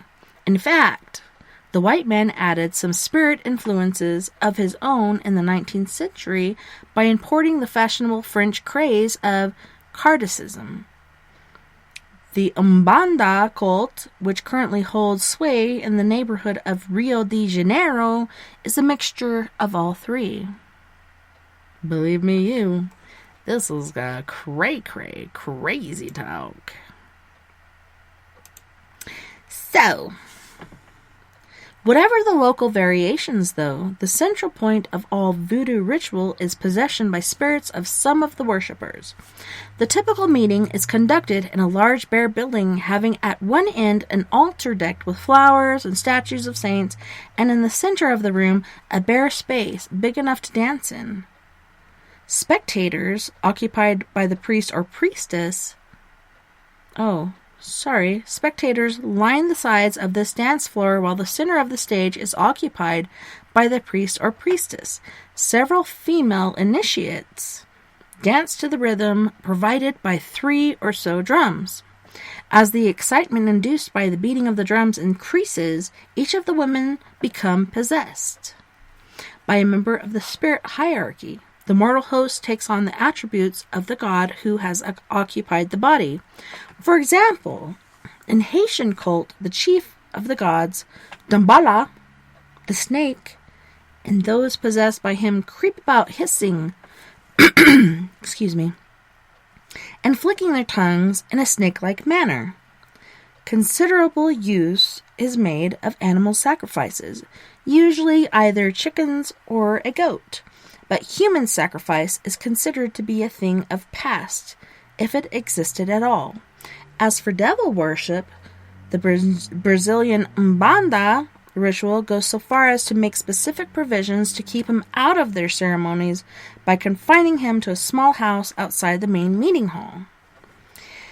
The associated Quimbanda sect, though actively encourages him Exu to be present at their ceremonies. The differences between the two approaches are very marked.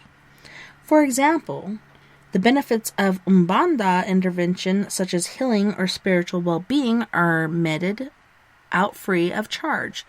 But for inciting the aid of Exu, the Quimbanda ritual must often pay dearly. There is little attempt made to avoid making this payment. The defaulter is only too aware of the havoc that a cheated spirit could wreak. Magic lies at the center of all voodoo lore, and in the vast majority of cases, it is white magic.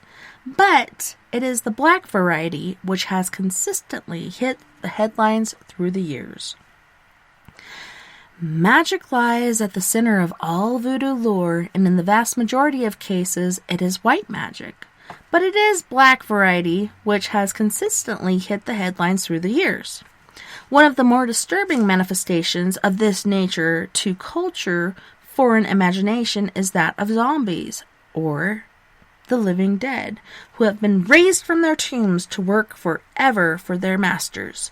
Surely, one thinks, these must be an invention of black magic fiction, and yet there are many Haitians who would strenuously disagree. Their folklore abounds with tales of living dead. One of the more famous stories concerns a young girl who was foolish enough to refuse the advances of a local voodoo priest, or Hungan. She fell ill and eventually died, to the great sorrow of her family and friends. The usual wake was held to pay the last respects to the body, but unfortunately, one of the guests was not quite respectful enough as far as high-lighted cigarette was concerned. It fell on the girl's foot and caused quite a burn. That was not the only misfortune to befall the cadaver either, for when it was time to place the body in its coffin, it was found that the box was rather too short, and as a result, the head had to be bent to one side to fit in it. That's pretty fucked up, you guys. Oh my gosh. Here, let's bend your head and crick your ankles this way so we can fit you in there. Alrighty then. You betcha. Such occurrences are greatly feared by the simpler folk, and it is far from unknown for families to ensure their dead loved ones are not condemned to perpetual slavery by killing the corpse a second time by strangling or shooting it. The legend goes that a corpse can be raised only if it can answer when its potential master calls its name. Thus, there has grown up a practice of sewing up the mouth of a body to prevent it from talking itself into an unwelcome job contract. Simple superstition? I'm not sure. The island's legislature saw fit to write laws against the practice anyway. Raising from the dead, they did not necessarily believe, but they knew it was possible for someone killed or skilled in herbal medicine to discover a mixture of drugs which could induce a state of catalepsy in a victim with such an effect that the rest of the world would think him dead. Because of the climate, burial in Haiti usually follows quickly after death, so the potential master of the zombie has usually only to wait one night until he is able to disinter and revive his victim. In all cases, though, it would appear that revival can only be partial, and the state of dumb idiocy is all that the once dead can look forward to. Brains. The malevolent Hungan is by no means the only source of black magic. Feared at least as much by ordinary people is the threat of the secret society of black witches. Each member of this sinister organization has at some time availed himself of his own personal spirit, which undertakes to serve him by looking after his material welfare in return for receiving payment of its own choosing, often human sacrifices. The crimes committed in the course of keeping these spirits satisfied bind the society together, and its members are reputed to wander abroad at night, searching for luckless travelers to serve as victims. not every stranger caught in this way is killed. Some are given the choice between death and joining the band. But as the latter course of action involves sacrificing someone, they are, as the latter of course of action involves sacrifice, they're fond of it. It is not the easiest of decisions to make. The imagination of generations of peasants has imputed many fearful attributes to these sects. By day, a member is indistinguishable from anyone else, but you can never be sure what your closest neighbor does after nightfall. How do you know that he doesn't follow the call of the secret drum, which is inaudible to the innocent ear, but which is able to summon initiates to a sabbat to commit their terrible crimes?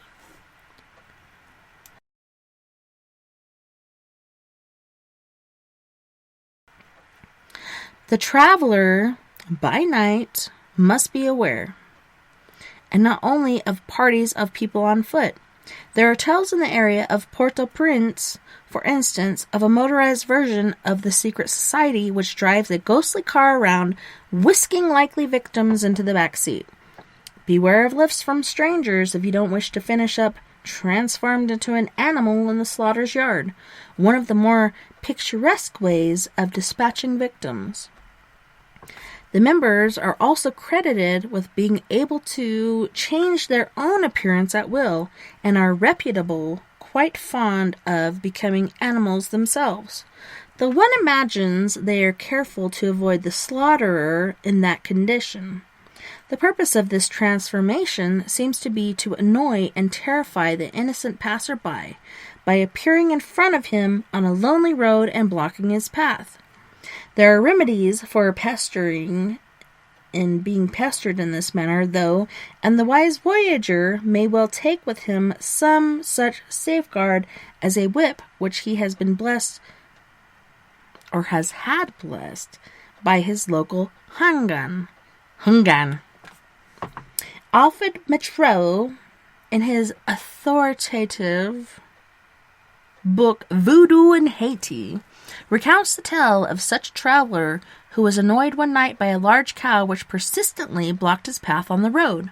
Presumably, as much in fear as annoyance, he proceeded to bellabore the obstructive animal with a blessed whip he had on him. To his surprise, the cow reverted to human form of none other than local chief of police, who pleaded with him to keep the incident dark, and then limped home to bed. Apparently, black voodoo spirits cannot always save those whom they possess, for the policeman never rose from his bed again, but wasted away and died, his body covered with wheals. Perhaps the most feared of these animal-human forms is the peculiarly female werewolf, or loup-garou, who feeds nightly on blood sucked from the necks of children. Again, by day, there is no way of distinguishing these fiends, but by night, they are capable of changing themselves into all sorts of animals or insects to get near to their sleeping sources of food. The loup-garou can feast off of a child only if it has been given by its mother.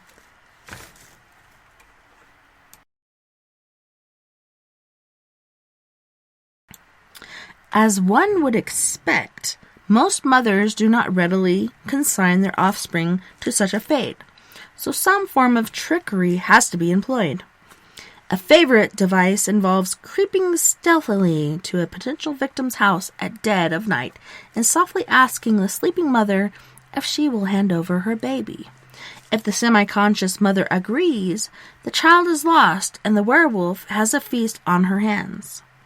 The same objective can also be achieved by appearing to the sleeping mother in a dream and offering a present at the same time as mentioning the child's name. If the mother accepts the gift, the werewolf dines well, and the child wastes away until it finally dies. But even its death is not the end of the little one's plight, for some insist that the werewolf will later dig up the body from the cemetery and take it away to a gastronomic treat. It is with reason, then, that the werewolf should be feared, but not all magic is on its side. The pregnant woman can protect her baby from such an attack by drinking black coffee laced with petrol and bathing in a special herbal bath.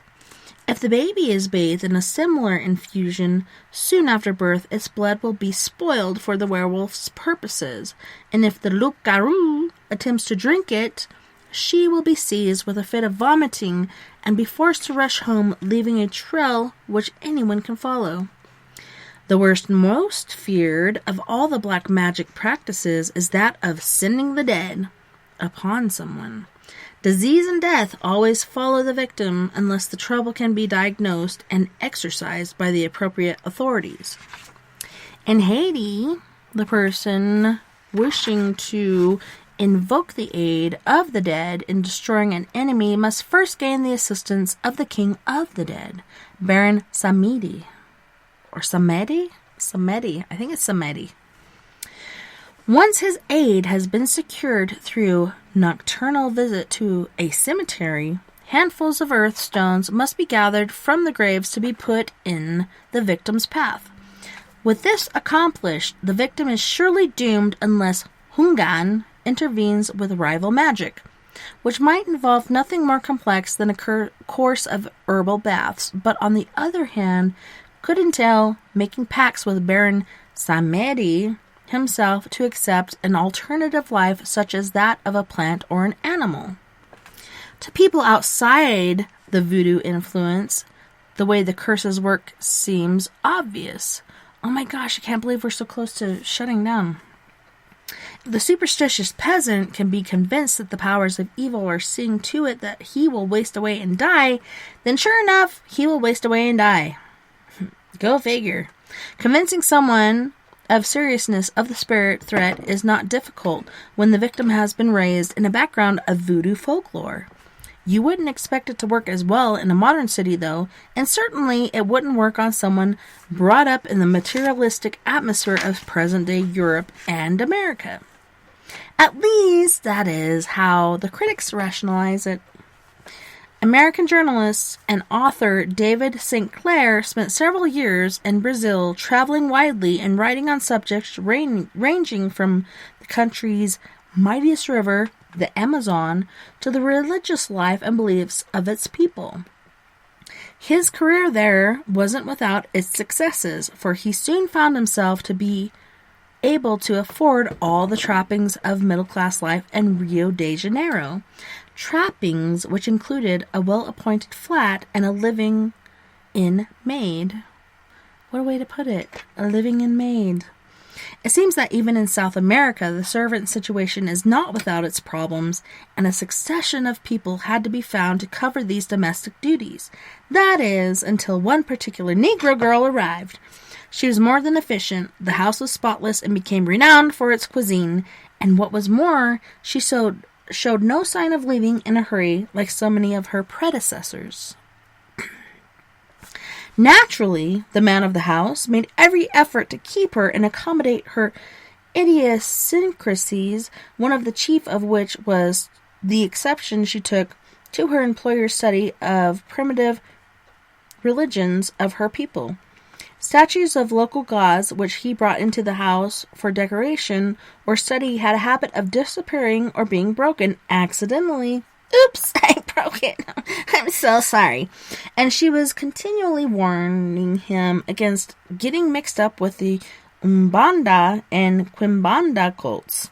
However, the minor irritation caused by the disappearance of a few ornaments was far outweighed by her powers in other areas, and an excellent master-servant relationship developed and flourished for some considerable time. Well, I'm going to have to mark it there because, boys and girls, we're at the end of our time. I can't believe how fast time has flown by because time's been creeping by so slow. I don't understand you now. Alrighty then, so let's see.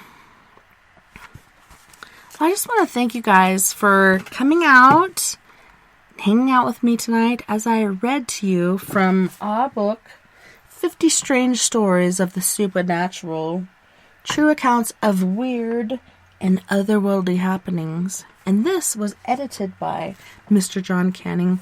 Thank you so much for listening. I can't wait to finish the story about, juju and voodoo and what and hoo-hoo. Ah, yeah. And thank you to all of our friends on We Are Paradox Media's Facebook, Twitter, Periscope, iHeartRadio, KPNL Radio, and wherever else you may be listening beyond the Omniverse tonight. I had a wonderful time this evening, and I can't wait to do it again. Tomorrow night, we got Mr. Troy Trone. He's a local yokel, and he's going to be talking about his UFO and alien experiences, as well as his paranormal experiences. I can't wait to hear him because, as I said earlier, he's lived in Hawaii and all over the world, and then he came back here to be with his children and his grandchildren. So I'm super stoked for that show tomorrow night, and super glad that, that I won't be boring you guys. I see Dennis stuck in there. I need brains. One way or another, I need some. So yeah, you guys definitely tune in tomorrow night. Troy Trone, such a fucking character, so make sure you tune in. It's gonna be awesome. It's gonna be unforgettable. I'm gonna make an offer you can't refuse. But you guys, don't forget that we are all in this together, and together we can make the world a little better. And together, my friends, we are Paradox Media, because without you, there is no us. If you would like to join us on the Skype after party, give me a call at 970-335-9596 or send me a contact request at Tessa, I think it's Tessa Thomas Peterson. It could be Tessa Nicole Thomas on there. I have to look again, but tessa.n.thomas30@gmail.com. Until next time, nighty-night, love and light. You guys have a wonderful rest of your week. And I hope to see you on the after party, Dennis. Show up at the